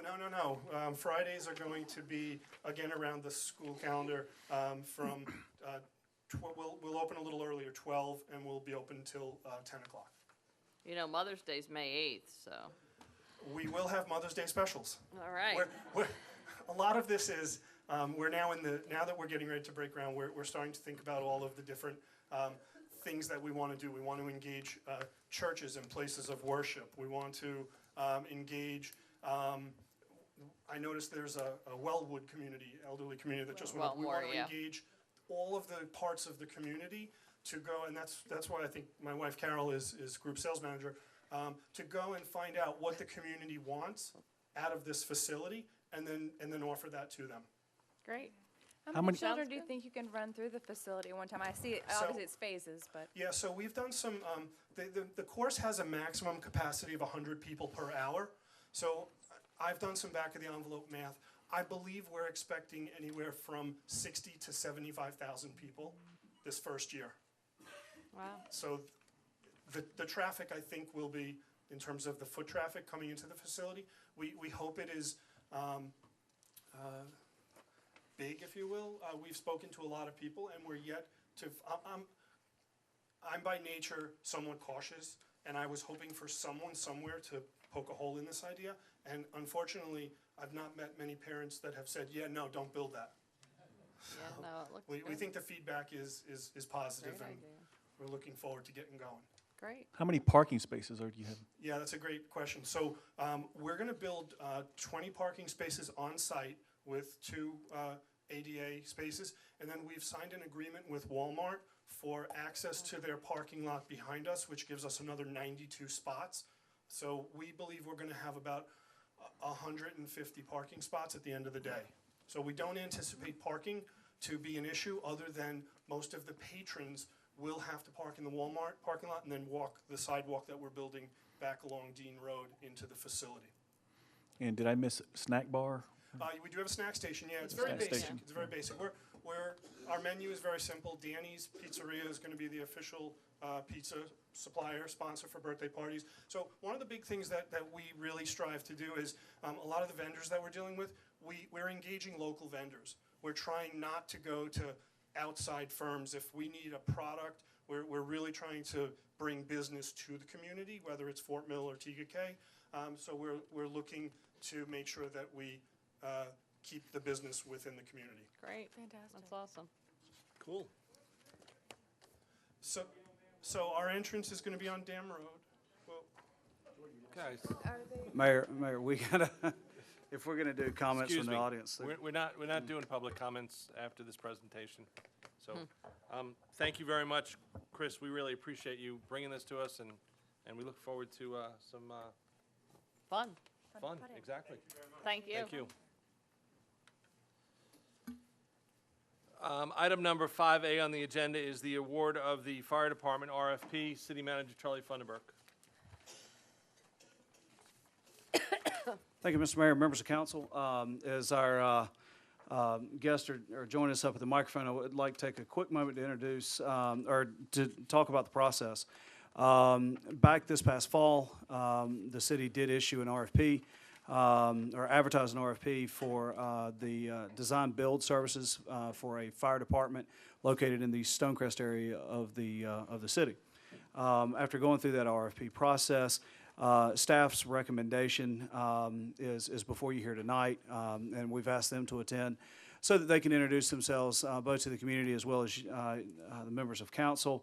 We've got Chuck Randolph with Randolph and Sons Construction, and I'm going to turn this over to him to introduce Keith Corley with the architect firm.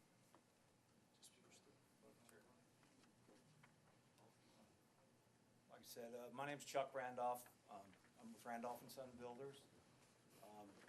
We're a general contractor in Charlotte. We do mid-sized construction, commercial, industrial, private, public, a wide range of different kinds of projects, along with a lot of experience in the fire station building. We have a team of architect and engineer, which it's interesting that we're from Tega residents. Our company has myself and my brother that live in Tega. Our architect, Keith Carlin, is a Tega resident, and our civil engineer is Mike Fry with Camco Engineering. So we have a full team of experienced fire station contractors that are residents. So I'm going to turn it over to Keith. He's going to do a little presentation of some fire stations. Sure. Appreciate y'all having us here today, and just wanted to briefly share a little bit about our experience, just so you guys could get to know us. As Chuck talked about, they've done a lot of fire station projects. We've actually worked on some together in the past and other projects together in the past. I live on Brooks Mill Drive and have been here for about 9 years. Family was here for another 10 before that. I'm a senior principal with the firm of ADW Architects. We're located right in Charlotte. We've been in business for 39 years, and I specialize in municipal projects and have worked on numerous fire stations. All of the ones I'm going to show you really quickly here, I've been the designer of, as well as the project manager of. We do work all over the country, but focus in the Carolinas. We've got some projects all around South Carolina as well going on now, and Rock Hill, other places you may be familiar with. As we mentioned, Camco Engineering has done work with the city before, and with both of our offices, we're doing the additions to Gold Hill Middle School right now, our offices, as well as Fort Mill Middle School also. The gyms are expanding there. We're working with Camco on those as well. Stewart Engineering is our structural engineer. And just give you some brief overview, just to let you know that we have the experience. As far as our projects, you may have seen several of them around Charlotte. I've worked on most of the newer Charlotte fire station projects. Between the two of us, we both have. But we do projects all over the state and in South Carolina. Anyways, we try to focus our design work on getting to know the community. Of course, living in Tega, we have some ideas on how that might unfold, but we don't do just sort of a standard design. We like to really make sure it's customized to what the locations we're working in are looking for. Fire Station 10 in Charlotte, you may have seen. Station 39 is out by the Arboretum area. You may have seen that one before. 40's out. It's out near 485, sort of on the northeast side of town. Station 42, very different design. Out by the old Eastland Mall area, if you're familiar with that. Up in Hendersonville, again, point taken that we don't just design what we think would make sense. Up in Hendersonville, you might think they'd want a mountain aesthetic. It was in a more industrial location, and they were wanting something different than a lot of the architecture up there. Waynesville, up in the mountains. Concord, City of Concord, was up near the airport, Poplar Tent Road. Got one just starting construction down in Greenville, South Carolina. And one also just about to start construction in Charleston with another one underway in Charleston. There's also one out at Wingate we've got under construction right now too. But some smaller stations up in Mooresville, a couple. This would be a little more of the scale, I think, of what we're talking about. Base stations there. Station 37 was one that we worked on together several years ago. But let Chuck talk a little bit about some of his projects too. A few of them here, like he said, the one 37 and 38 both in Charlotte. One's on 49 and 38's down off on the lake. It has a dock for their boat and everything. And then we've Crowder's Mountain Fire Station, which is up by Gastonia and Crowder's Mountain area. It's a volunteer station.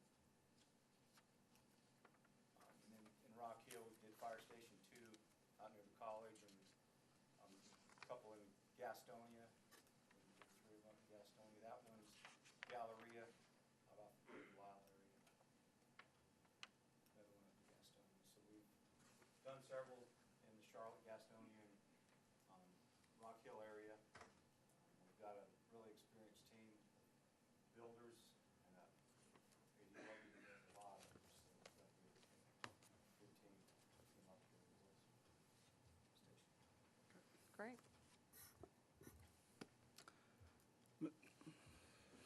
Very nice, thank you. Council, do you have any questions for these gentlemen?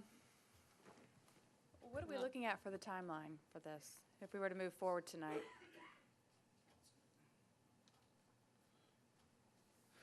Excuse me. The intent would be, if council chooses to award the RFP tonight, we would turn around quickly, try to finish up some details with the team that you've got here before you tonight.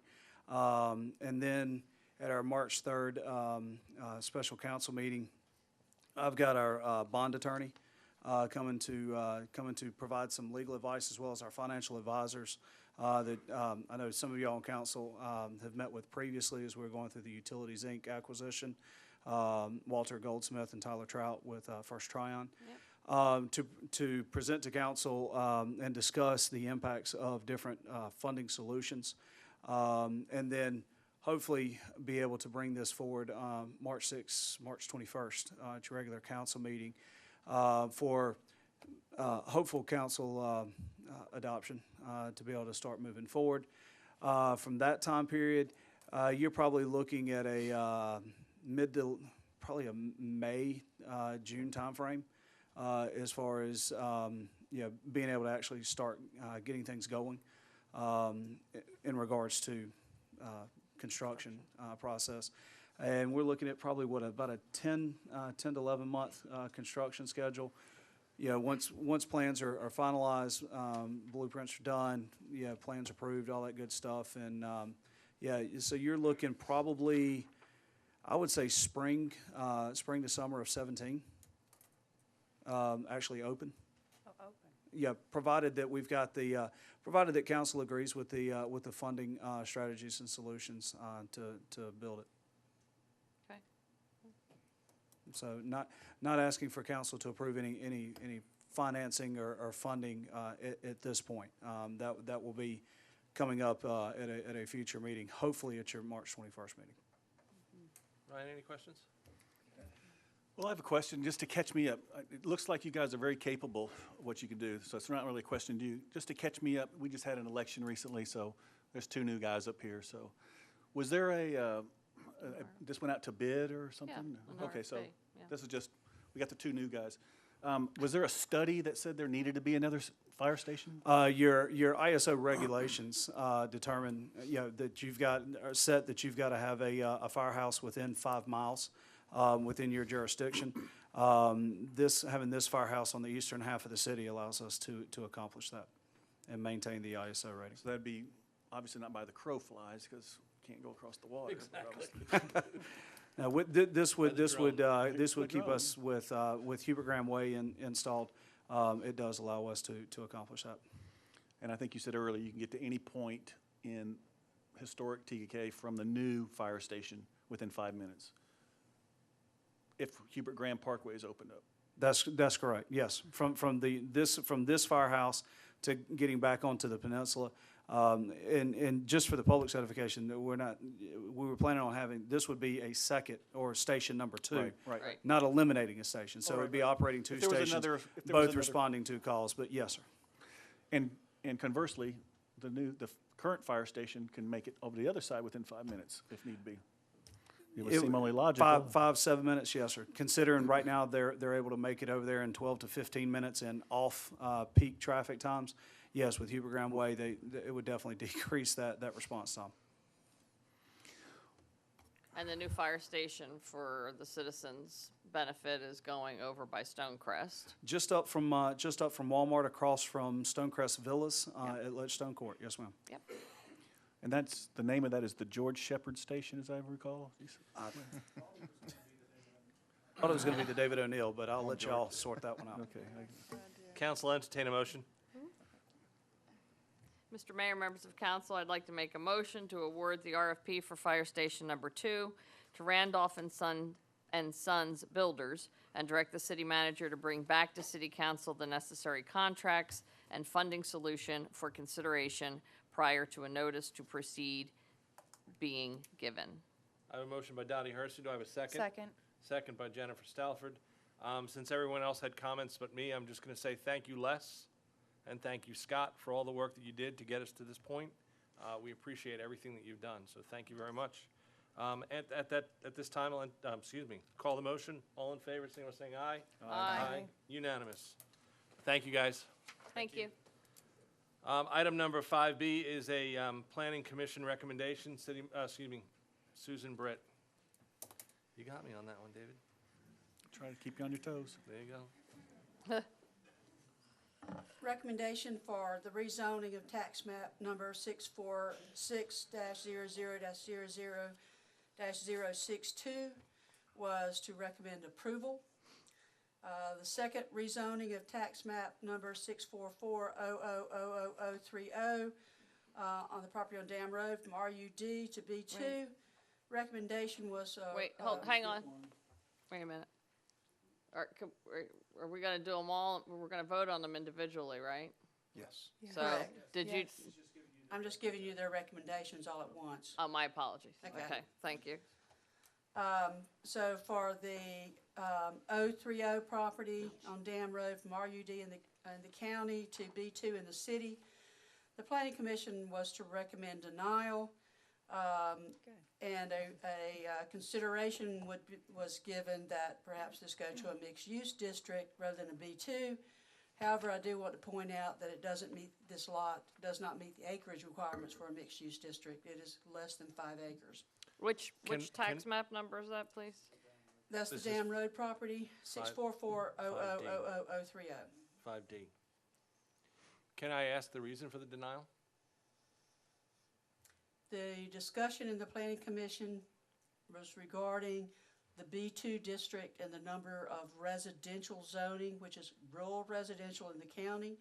All the properties adjacent to this within the city are B2, or PDD, GC1, GC, or will become GI.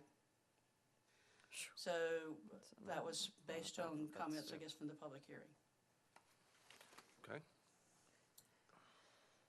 Item C, which is the Windhaven Plan Development District. Which we tabled. Yes, and Planning Commission tabled that as well. The rezoning of all the city-owned properties, item D, the recommendation was for approval. And for the school-owned properties, the recommendation was for approval. Okay, Thank you. thanks, Susan. Thanks, Sorry Susan. for the confusion there. In the future, when we do a public hearing like this and we have a bunch of different items, can we have the corresponding letter that's in the planning commission, in the public hearing, be the same as the agenda? So that it's So easier for us, because. Item 1 and Yes. item 5. Thank yeah. you. Understood. Appreciate it. We're all bollocksed up here. All right. Item number 5C on the agenda is the introduction of a first reading of an ordinance to amend, of an ordinance to annex 100% petition tax map number. City Manager Charlie Funderburk. Thank you, Mr. Mayor, members of council.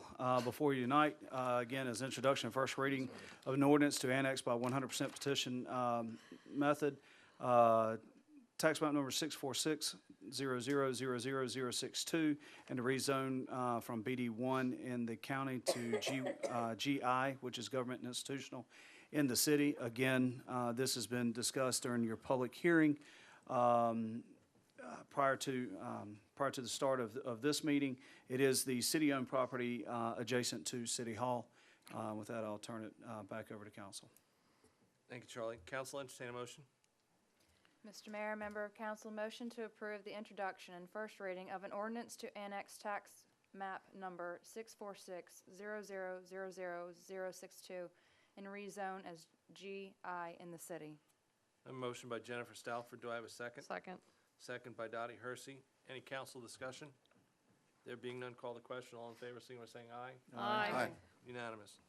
Item number 5D on the agenda, which is the introduction of the first reading of an ordinance to annex by 100% petition method, tax map 64400000030, and rezone from RUD to county, in the county, to B2 in the city. City Manager Charlie Funderburk. Thank you, Mr. Mayor, members of council.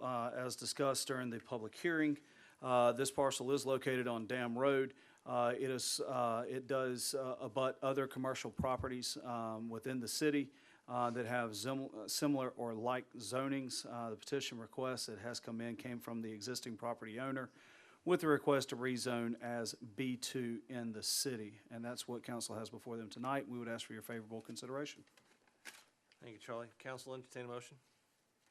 Mr. Mayor, members of council, I'd like to make a motion to approve the introduction and first reading of an ordinance to annex tax map number 64400000030 and rezone as B2 in the city.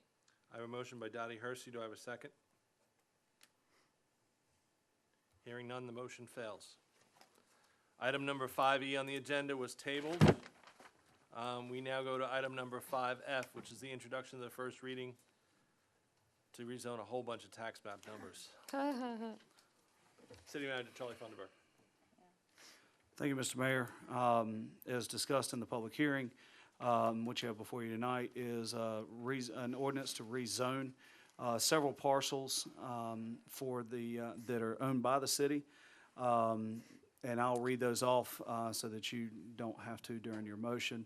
It's an introduction, first read of an ordinance to rezone tax map number 64600000016 from B1 to GI, 64307010014 from B2 to GI, a portion of 64307010001 from B1 to GI, 644-01-01-345 from B2 to Park, 644-01-01-020 from B2 and Park to Park, 644-02-01-001 from B1 to Park, 644-02-01-002 from B1 to Park, and 644-01-01-120 from B1 to Park.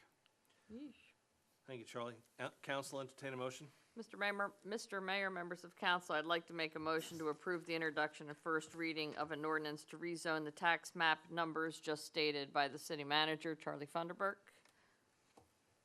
I have a motion by Dottie Hersey. Do I have a second? Second. Second by David O'Neill. Any council discussion? There being none, call the question. All in favor, signify by saying aye. Aye. Unanimous. Item number 5G on the agenda is the introduction of the first reading of an ordinance to rezone tax map number 64402010114 from B1 to G1 and GI. Okay, GI. sorry.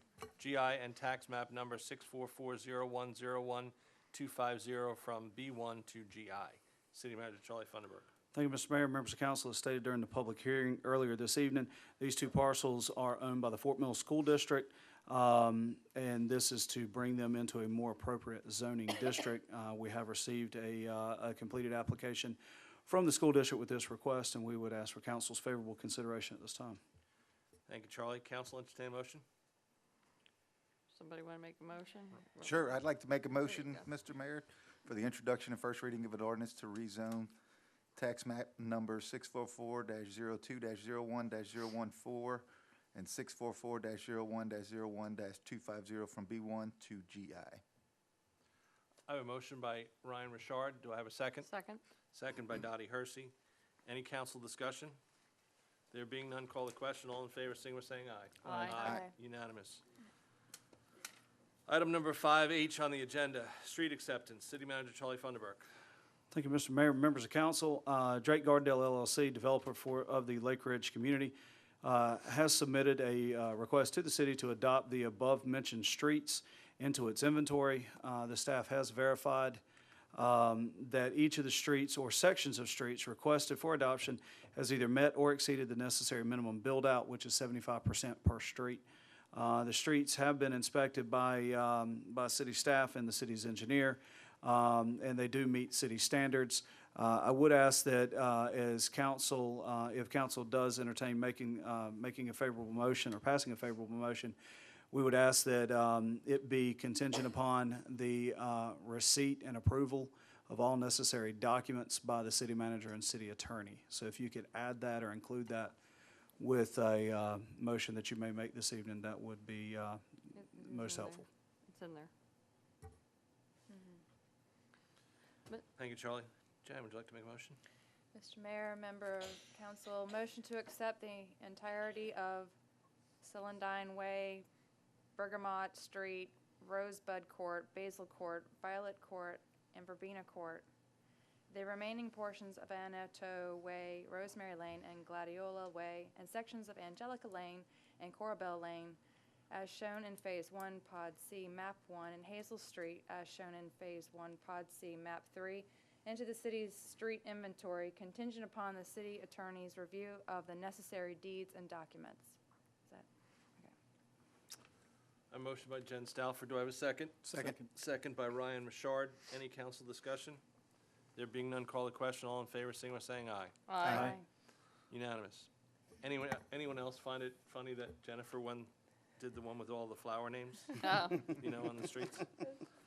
Item number 5I is the regarding the volunteer committee opportunities and committees. City Manager Charlie Funderburk. Thank you, Mr. Mayor, members of council.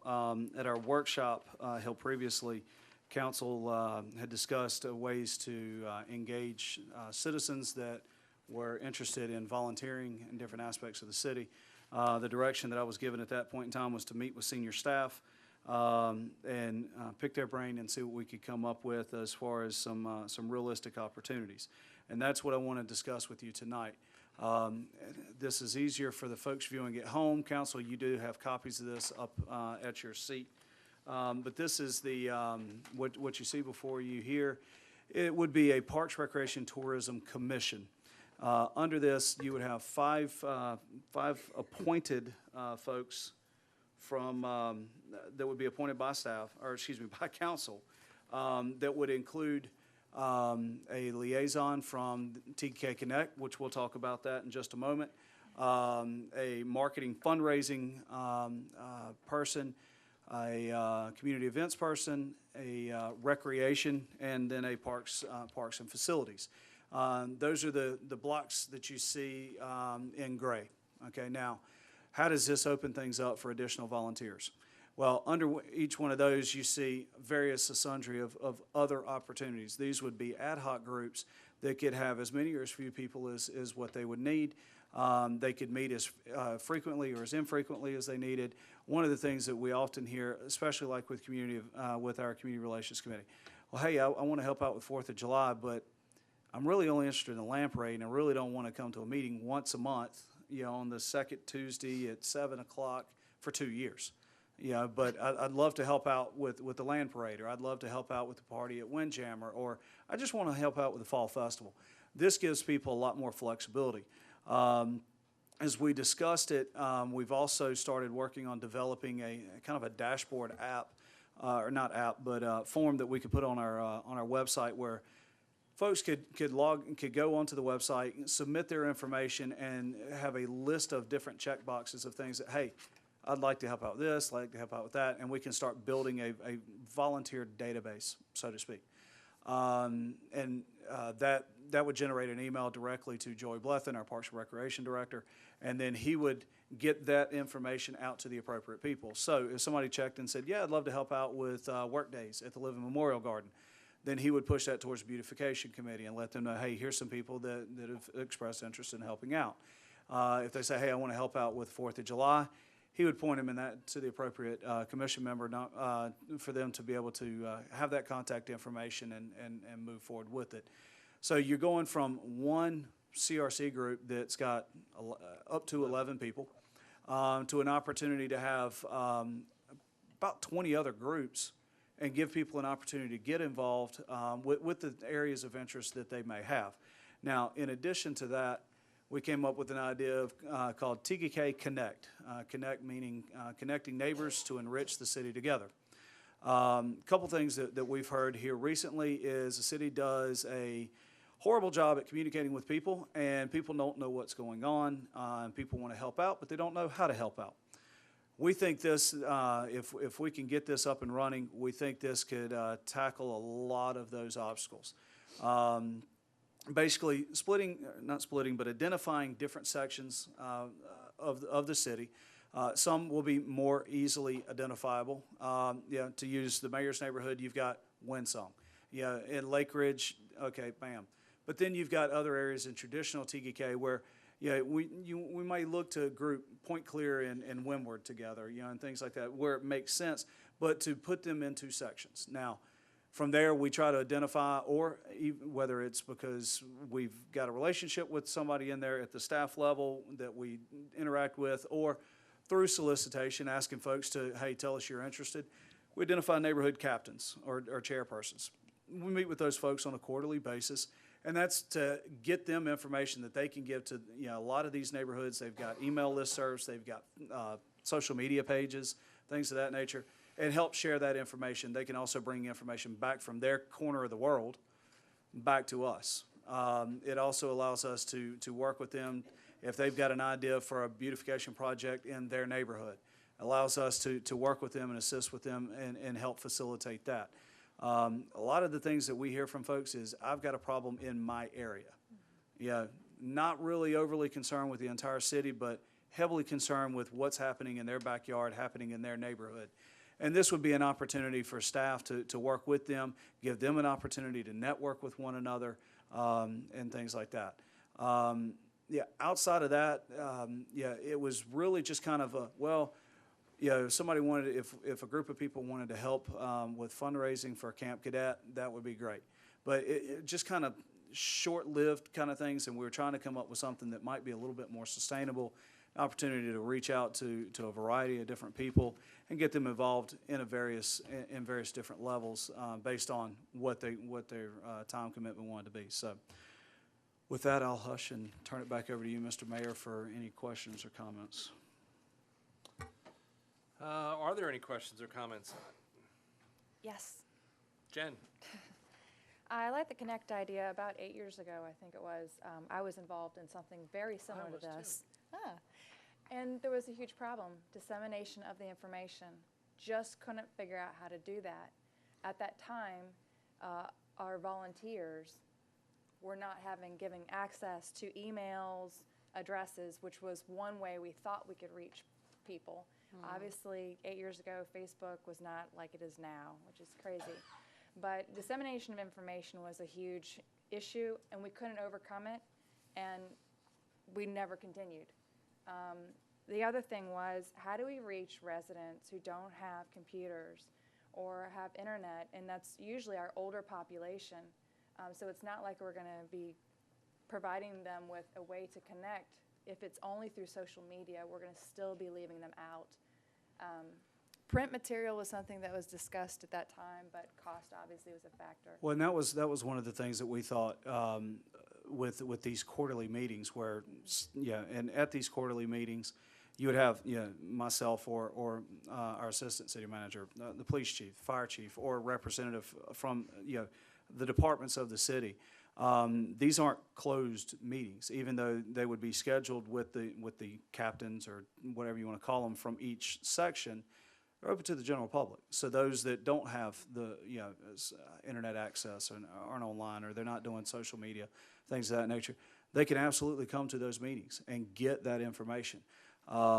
Just short of them coming to get the information, if they don't have the online access, it's going to be difficult. If they don't want to come and come to a quarterly meeting that may last for an hour or two, and they don't have online access, just short of stopping by City Hall and hanging out for a little bit and having a conversation, it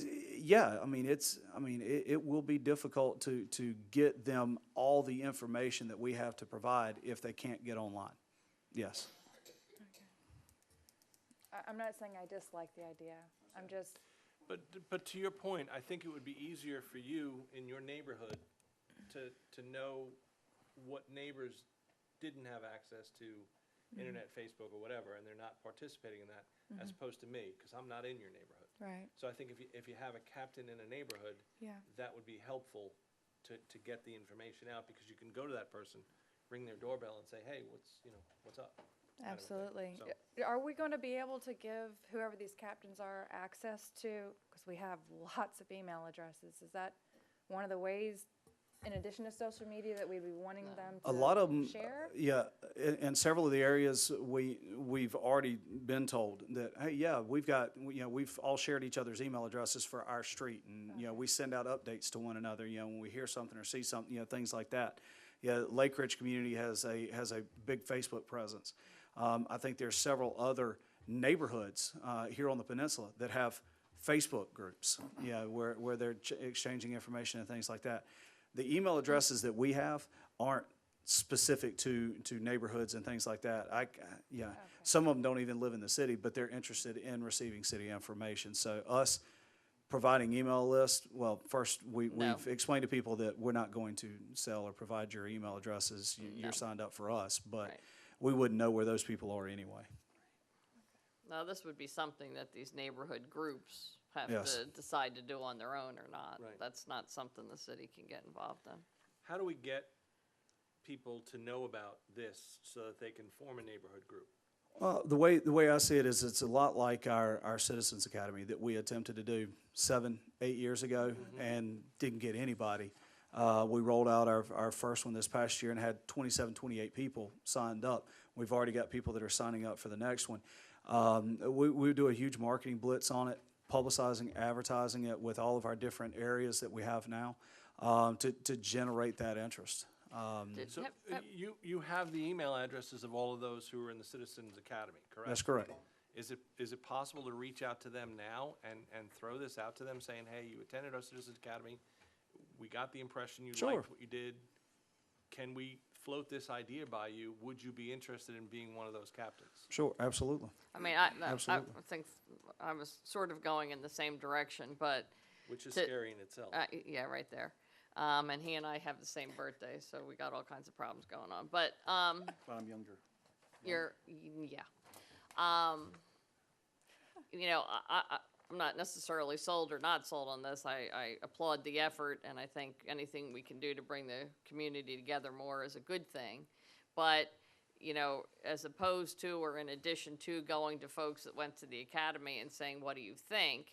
Maybe, I don't know how big we want to make this, but we have some kind of a focus group that's in addition to, those folks could be invited, but there could be others, because maybe some of our citizens have good ideas or better ideas, and we can maybe formulate here a couple of other things before we run down the road and do this, and see if there's anything else that might that was my sentiments, sound more exactly. attractive or what Use have the you. city website, or Facebook page, mayor's Facebook page,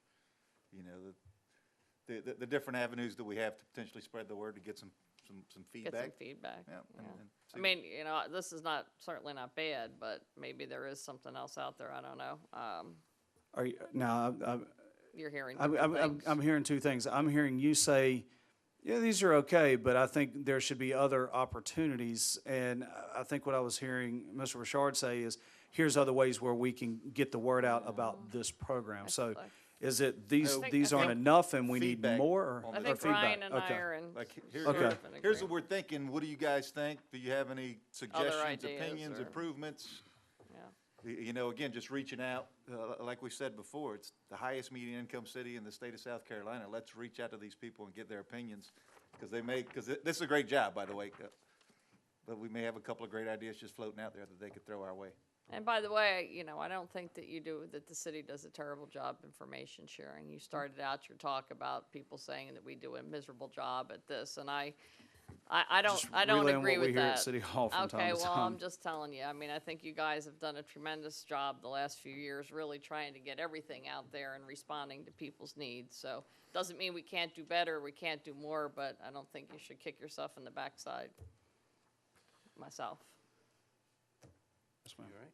Do we know how many seats are open or going to be opening this quarter for the various committees that we have right now? I know there was quite a number of them. We have 3 that are open on the CRC right now. Wow. Not off the top of our heads right now, but Sylvia can push something out to you here in the next day or so, yes. Because I'd like those us terms to- are coming up. Yeah, I'd like for us to broadcast that again, because it was, last quarter, we had more people applying than we had seats, but there were some really great qualified people. And I'd love for us to reach out to them and say, hey, we've got more seats open, apply again. I mean, I don't know if that's a regular thing you guys do, but. Yeah, we do on occasion. You know, I wouldn't say that, hey, every month we're pushing it out type thing, but yeah, as we start to see that we've got vacancies open and things like that. Now, given that we're about to run into the end of the term period, you know, we wouldn't be asking, hey, you know, like CRC's got 3 open vacancies, come join in March, because then it's up again in April. But the question I've got is, if council is interested in staff moving forward with this PRT commission type setup, that would in essence replace what your existing CRC setup is. Now, that doesn't mean, hey, CRC, hit the road, but here's an opportunity to reorganize. Now, obviously, they've already started working on 4th of July. I know Joy Blethen has already started working heavily on that. Yeah, I wouldn't see that side of things changing by any means. But, you know, if as we're advertising, pushing, asking for applications, is it for the committees that are set up right now the way they are now? Or is it Planning Commission, Stormwater, Building Codes, BOZA, and PRT Commission? Yeah, Well, so I think we need some the other feedback there. committees that we already have and that we'll be maintaining. Outside of CRC. I think those could be, and Yes. then those who applied for the CRC that we had too many, those would be perfect persons to broadcast this information to, as also to connect. But there's some other things I was wondering if you guys were thinking about, like for tournament recruitment for Catawba Park for tournaments. Is that something that? If you look under the Catawba Park portion there in front of you, you see the marketing side of things. That would be marketing that Include park as well as all of our other facilities to draw in outside interest, bring them in for, you know, potential tournament revenues and things of that nature. Yes, ma'am. Sponsorships and such, okay. And then how about the annual spring pick-me-up? Would your staff want to include that? Yes, and we were thinking that would either be something that would start getting picked up and maybe co-coordinated with the TKK Connect. If not, then we would look to the parks facilities side of thing under the PRT Commission and funnel it under that area. Yeah, just working on where's the best fit for it long term. Yeah. Okay.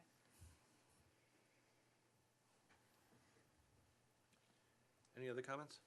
Great job. I think it's a good opportunity for What do you citizens need to from us? volunteer. If council is on board with the PRT Commission idea, then that's going to take a amendment to your code. And we can bring that back to council at your regular March meeting for consideration if that's the direction council wants to go. Yeah, so I need that direction if you want us to put that amendment together or not. I think we're all in agreement on that, yeah, so There's no cost in this, is there? No, To sir. the city? Just staff time, but that's, yeah. Gotcha. And in essence, we'll be saving money in the long run when we have more volunteers. So I think this is a win-win. Should we just add it to the March 3rd agenda then? I think No, March put it 3rd on is the a little 21st. tough on Yes. getting it together. Oh, okay. Getting it Regular. together in time. If you could give me to the 21st, that would be great. But the one thing that I would like to piggyback on Jen here is that we have terms that are due, that are up on March 31st. Correct. So anyone who has a term that's up on March 31st, can we reach out to them and say? Yes, so Sylvia plan- typically is that that- term in, okay. as that term's coming up, she emails the folks that are currently on, letting them know, as well as pushing out the advertising. But we'll get an email to council as far as number of vacancies that we have and But things of can that we nature. also put that on the website, that we have Yes, sir. 3 vacancies on CRC and Yes, sir. 2 more coming Facebook. off on 31st? Absolutely, we'll Well, push not that out through CRC, all of our but- communication. Not CRC, because we're changing to this, but whatever. Okay. Okay, That's Mr. great. Mayor, Point taken. are we done? I was gonna, before we went on, I have a rules and procedures question. Sure. If we don't mind. Back on 5D, the Dam Road question, we didn't ask for comments. Is that because we didn't get a second? Correct, So that's dead. correct. Can that be brought up again within the 6 months, or is that considered a failed motion? Yeah, but because it was not voted down, it can be brought up again. Well then, How about if we bring it back up so we can vote it down, so it's a dead dog? At this point, you've passed that. I Well, mean, we had council, I would have to have council instruction to bring it back up onto the The reason I agenda. asked is, did we make a rules and procedures violation by not having a discussion? I don't think so, because No. we didn't get a second. There was no second, so the motion never happened. You have to have a It didn't motion get a second, so at this point, motion it's failed. dead unless instructed by council to bring it back on a future You need a agenda. motion for Yeah, discussion. it won't come back. I'm sorry? Well, you have to have a motion and a second in order for discussion to happen, Right, okay. but we never had a second, Okay, so there was no, But this could technically be brought back up before council at the next meeting, correct? which we would only presume it would be voted, it would be the same outcome. So Probably. in effect, it is already dead. So it's Yes. dead. It's essentially dead, So- yes. Go light your scented candle, it's cool. You're set. Okay, thank you, sir. You're welcome. Item number 6 on the agenda is the city manager's report. Charlie Funderburk. Thank you, Mr. Mayor, members of council. Couple of quick items. First, council asked me to provide with a coyote update. We've talked to a number of different folks, including SCDNR. There's really no good answer to this, to be quite honest. So one option is do nothing. We've not had any reports of any humans being confronted or attacked by a coyote. Your other options, well, first, you can't trap them and relocate them. They're a nuisance throughout the state. They were brought here by SCDNR to thin out the deer populations within the state. It is probably one of the most adaptive animals walking through this state. So your options are leg traps and collar traps. Problem is, leg traps do not discriminate between children, dogs, deer, what have you. The collar traps, a lot more humane, at least in the trapping end, but it also results in kill the coyote. The cost on that is $2,850 a week. And that's for 4 or 5 traps in a couple different areas with no guarantee that you catch anything. The way it's been explained to us by several biologists is, okay, we get lucky and we catch one in this area, and this is where they've been bedding down. Well, now that pack has moved to a different area. Now we got to hunt them, find them, figure out where they are, set new traps. There's also a study that DNR had performed that typically a pack of coyotes, or herd, whatever they're called, has 4 to 5 cubs per year. 4 to 5, not 4 to 5 45. no, 4 to 5. Uterus is just hanging out. Just checking. 4 or 5, Okay. I should say. 4 or 5 cubs per year until that they realize their herd is being thinned out. And then they begin to have anywhere between 8 and 10 cubs See? per year. See? So basically, if you don't get them all, you're probably better leaving them alone. That's what I've got at this point on the coyotes. It's as I've discussed with a couple of y'all individually over the past few weeks. It's really not just a really good, clear option there. $28.50 a week is that's pricey with no guarantee of any results whatsoever. So, but we do still encourage folks if you feel confronted, don't engage the animal. Let PD do that for you. Be smart with your pets. They're supposed to be on a leash when you take them off your property. I realize that sometimes the coyotes, at least reports we've gotten, are the coyotes are coming onto the property. We even had someone call us to come kill a coyote that was in their backyard and then realized it was their dog. So, Lord. so it's been an interesting month, but at the same time, do be smart. The biggest thing is we want folks to know, hey, they are out and about. Just be careful, be smart, and be safe. But unless otherwise directed by council, I don't have anything else on that issue. I Unless hate to ask council wants this me to question. pursue No, I forward. won't ask it. Okay. I'll talk to the chief. My next item, as per our workshop, we did include a growth map on the website. We had the map. We actually got it from the county and had it out during the workshop. You want to? Could you put that on the screen, please, so Tim? people here can see what that looks like? maybe a little hard to see from here, but Tim will get it up on the screen. And Tim, if you'll show that on, there we go. You'll expand that for us and put that on the, for the folks at home to view. Basically what you're looking at, Tim, if you'll show me the northern portion there of that map. So scroll up or down, whatever. I want to see north. You've got a nice snapshot of the, there we go, too much. You see a nice snapshot of what is considered the Fort Mill Township. The township includes the town of Fort Mill, the unincorporated areas north of the Catawba River and south of the state line, east of Lake Wiley, as well as the city of Tega. We are in the Fort Mill Township. Townships are planning areas. All the gray areas that are highlighted in yellow, that's city of Tega. The gray areas highlighted with the red line, that's town of Fort Mill. And everything in between the two of us is unincorporated York County. Tim, if you'll scroll down to the bottom where it shows our list, what the folks at the county have done for us is also included a list of the names of each one of those units or each one of those developments and the number and types of housing going into there. And you have thousands upon thousands upon thousands upon thousands of dwelling units, planned, permitted, and you can't stop them now, coming in unincorporated York County. They have been approved as recently as just the past couple months. So I know council takes a beating in public. We take a little bit of a beating in the office about how TKK is growing and blowing up and expanding. I constantly have conversations with folks that Braden on 160 is not in the city limits of TKK. Just as often as I have conversations with folks that the Highway 160 Gold Hill intersection is not in the city limits of TKK. I'm not trying to dismiss this by any stretch of the imagination that, that there is a rapid growth movement that has been occurring in the northeast quadrant of York County. But I think this map very clearly illustrates, what's coming, both in TKK and outside of TKK, as well as in the town of Fort Mill. That map is hanging off of the homepage of our website per council's directions at our workshop. So anybody can get a hold of that map and take a look at it.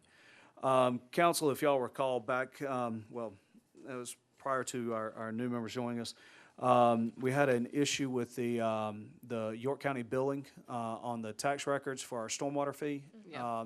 They just did it as the $96 instead of the $108. So in March, we tried to wait until we got far enough away for Christmas, things like that. It's going to be added to the utility bill as a one-time thing for $12 on every residential water and sewer customer bill that will come out in March. So again, wanted to give everybody a heads up. That $12, that was because the county did not capture that on their when they sent out the tax notices as requested. So We assume the next tax notice it will will. be Yes, corrected, county has but already taken the steps to this'll correct just that. take care of this year. This won't. Yes, so it is unfortunate, but in order to capture the fees that are set by council, we will be moving forward with that. And again, that will be on the March utility bills that will be coming out. Social media pages. Out of our last workshop, talked about doing different ways to reach out to folks. We now have a Parks and Rec. It's City of TKK Parks and Rec Facebook page. Already got 581 likes, so it's off and running. We encourage everybody to jump on there and like that and follow along with what's going on with in our recreation departments. We also created a utility page. It's TKK Utilities.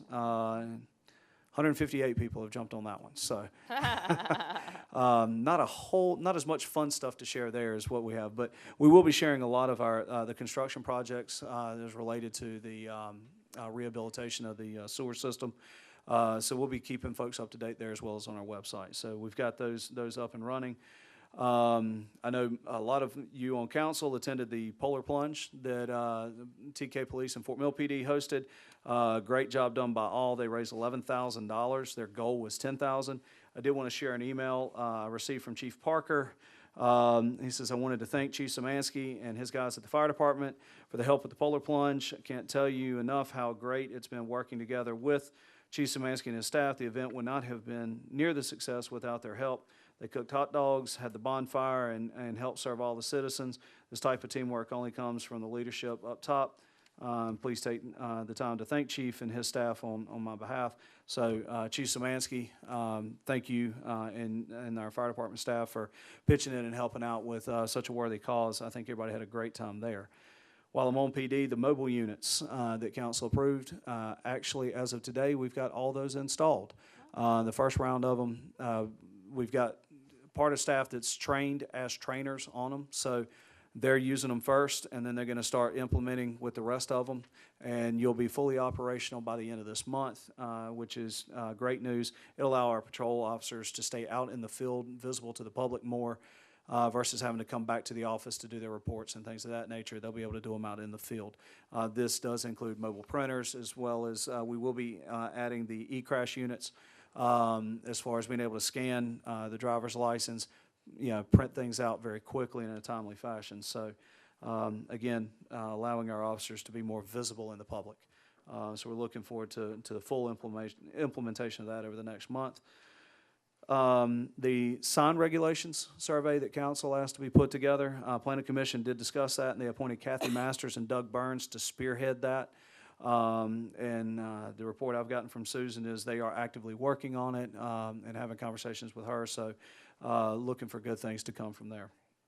Last two things, our Eddie Z's Concert for Kidneys that was scheduled for this past fall, and a storm or something that came in. We had to cancel it, reschedule it. Go ahead and mark the calendars. April 9th, 6 p.m., Rundy Park. We've got an opening band. We've got food trucks, lots of food trucks that are going to be there. Kids amusement area. Should be a great time had by all. Looking forward to it, and we've started pushing that out on social media and whatnot. So looking forward to that. And last but not least, I want to brag on somebody that's close to our TGK family, but not actually a member quite yet. His Chief Parker's son, Alex, just turned 17 this past weekend. They took a ski trip up to Sugar Mountain.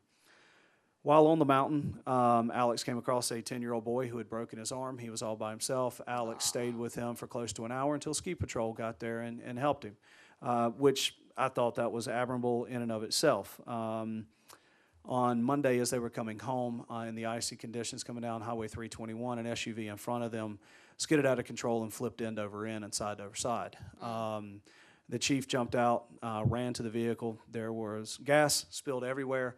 Chief broke out the front windshield to try to start assisting these people when he realized his son was then clearing the rest of the glass away from the windshield. Mind you, this is a 17-year-old young man. He pulled the driver from the car, gave him to his father to pull away to get them to safekeeping, and then he climbed on top of the vehicle, opened the passenger side door, and pulled the passenger out and got them to safety. So, Alex Parker, hats off to you, brother. Great job there. Very proud of our staff and especially their family. They spend a lot of time with us, their family sharing with us, but anytime we get an opportunity to brag on our loved ones, we definitely want to take that opportunity. So with that, that's all I've got for you tonight, Mr. Mayor. Thank you, Charlie. Council comments, public comments. Item number 7 on the agenda. Are there any further public comments? Linda Stevenson, 3024 Point Clear Drive. I realized tonight that there were a lot of people in here that are very fond of the deer. I am not one of them. I walked out of my front door the other day to a herd of 8, and our yards are not really very large in TGK. I think that that's unacceptable myself. And in regards to what Charlie had to say about the coyotes, while you're thinking about whether or not we have a problem and what to do with it, I'd like to remind you that they identified 47. That doesn't mean that that's what we have. But if you divide that into female and male, you will find that we have approximately 23 female.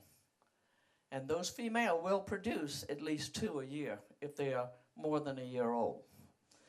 That would take our total up in 1 year from 47 to 93.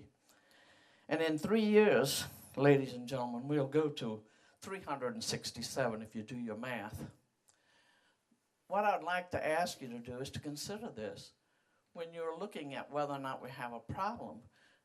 And do we want to wait until the problem has grown to this number of deer?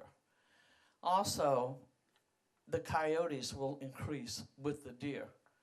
And maybe they'll take care of some of those babies when they're born, but maybe they won't.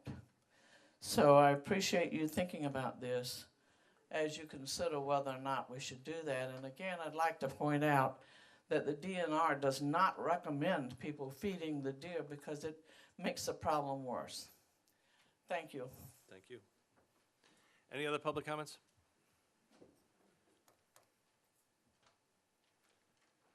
Betty Worrell, Heron Run Drive.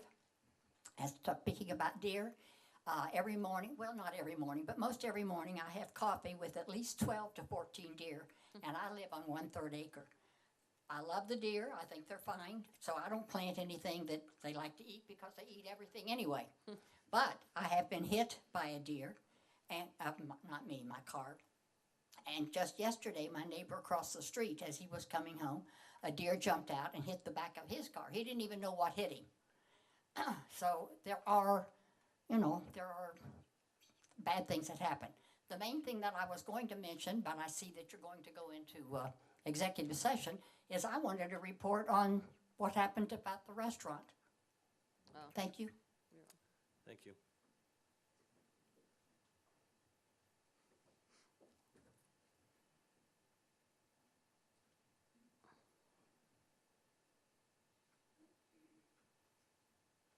Bill Hayes. I'd like to make a comment about the fire Excuse me, station. Mr. Hayes, could you just, Mr. Hayes?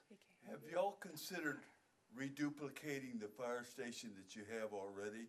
It seems like to me that would be the least expensive way to get around the problem of the 5-mile limitation.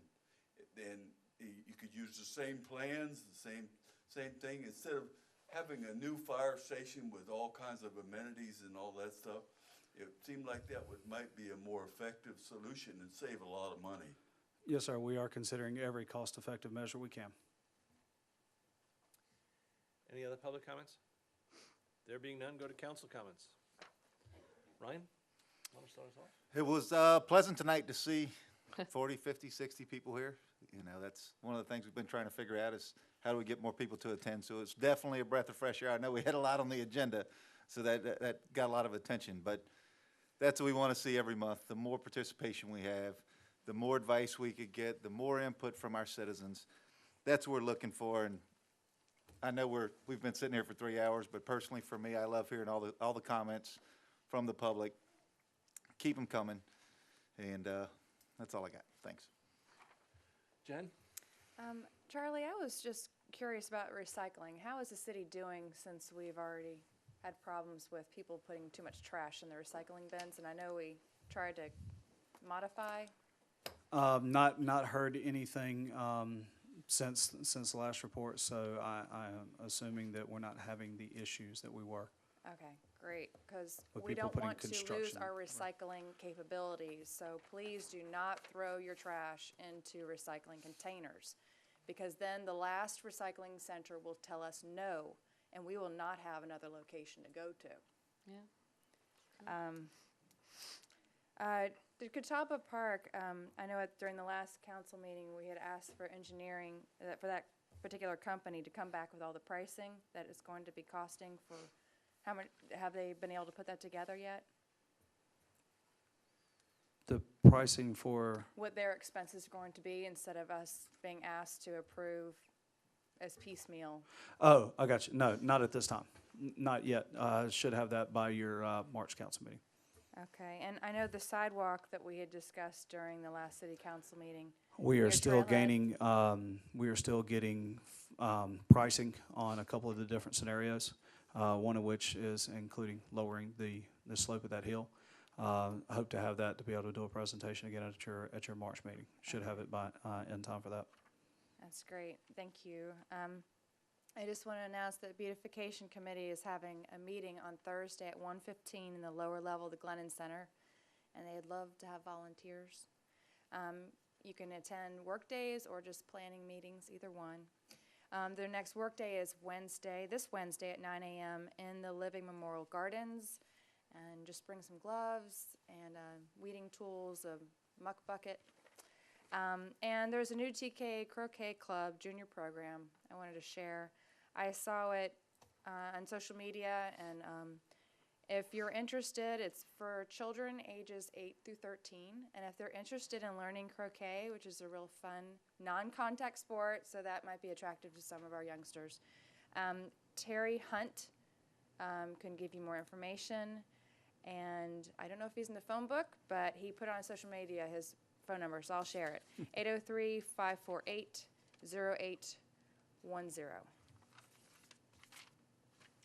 Thank you.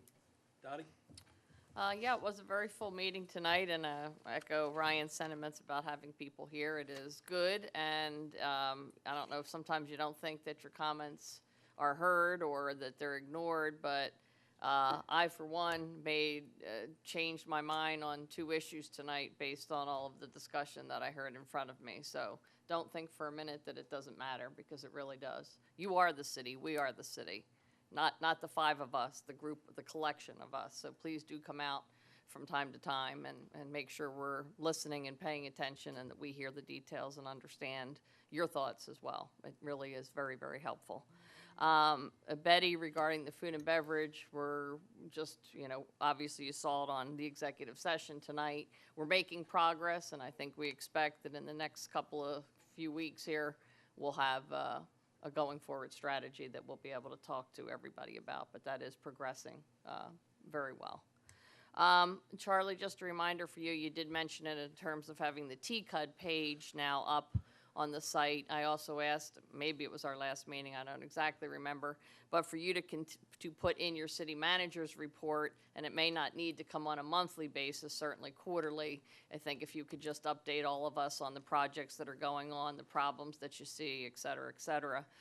We spent a whole lot of money to buy that water system, and I think people would appreciate hearing what's happening. Absolutely. So just a reminder for that. And then just again, another kudos to Alex Parker, the chief's son. Makes us all proud when we see young people doing the right thing. It's encouraging, and it's really very heartwarming. So I just wanted to mention that again. That's it. Thank you, Mayor. Thank you, Dottie. David? Just of note, we've never seen Superman and Alex Parker in the same room at the same time. That's just a thought. All right. Everything everybody said when you go last, everybody's already said it, but the next council meeting is March 3rd? Special meeting. Special meeting? Yeah. Right here? Yes. Not down there? No, I think it's gonna be It's a here. regular, Yeah, it's a regular meeting, not a workshop. All right, yeah. so hope to see you guys in more of the 56. Maybe we'll get free ice cream or something, keep you here, I don't know, right? On the mayor's dime. But that's all I got. Thanks for coming out. Thank you, Ron. One thing I want to mention, as that slide that was put up with the new residential subdivisions, you probably couldn't see it. The total for York County was 3,575. Tega K was 1,148. Fort Mill is 5,164, for a total of 9,887. That does not include the PDD that was approved by the county for 600, maximum 600 residential homes over where Knight Stadium used to be. So I find it ironic that the county goes and approves all of these things and then decide that they want to go on a housing freeze. And now it's forcing the rest of us to make that decision as well. That's all I have to say. Item number 9 on the agenda is a discussion incident to contractual matters related to food and beverage, and that's an executive session item.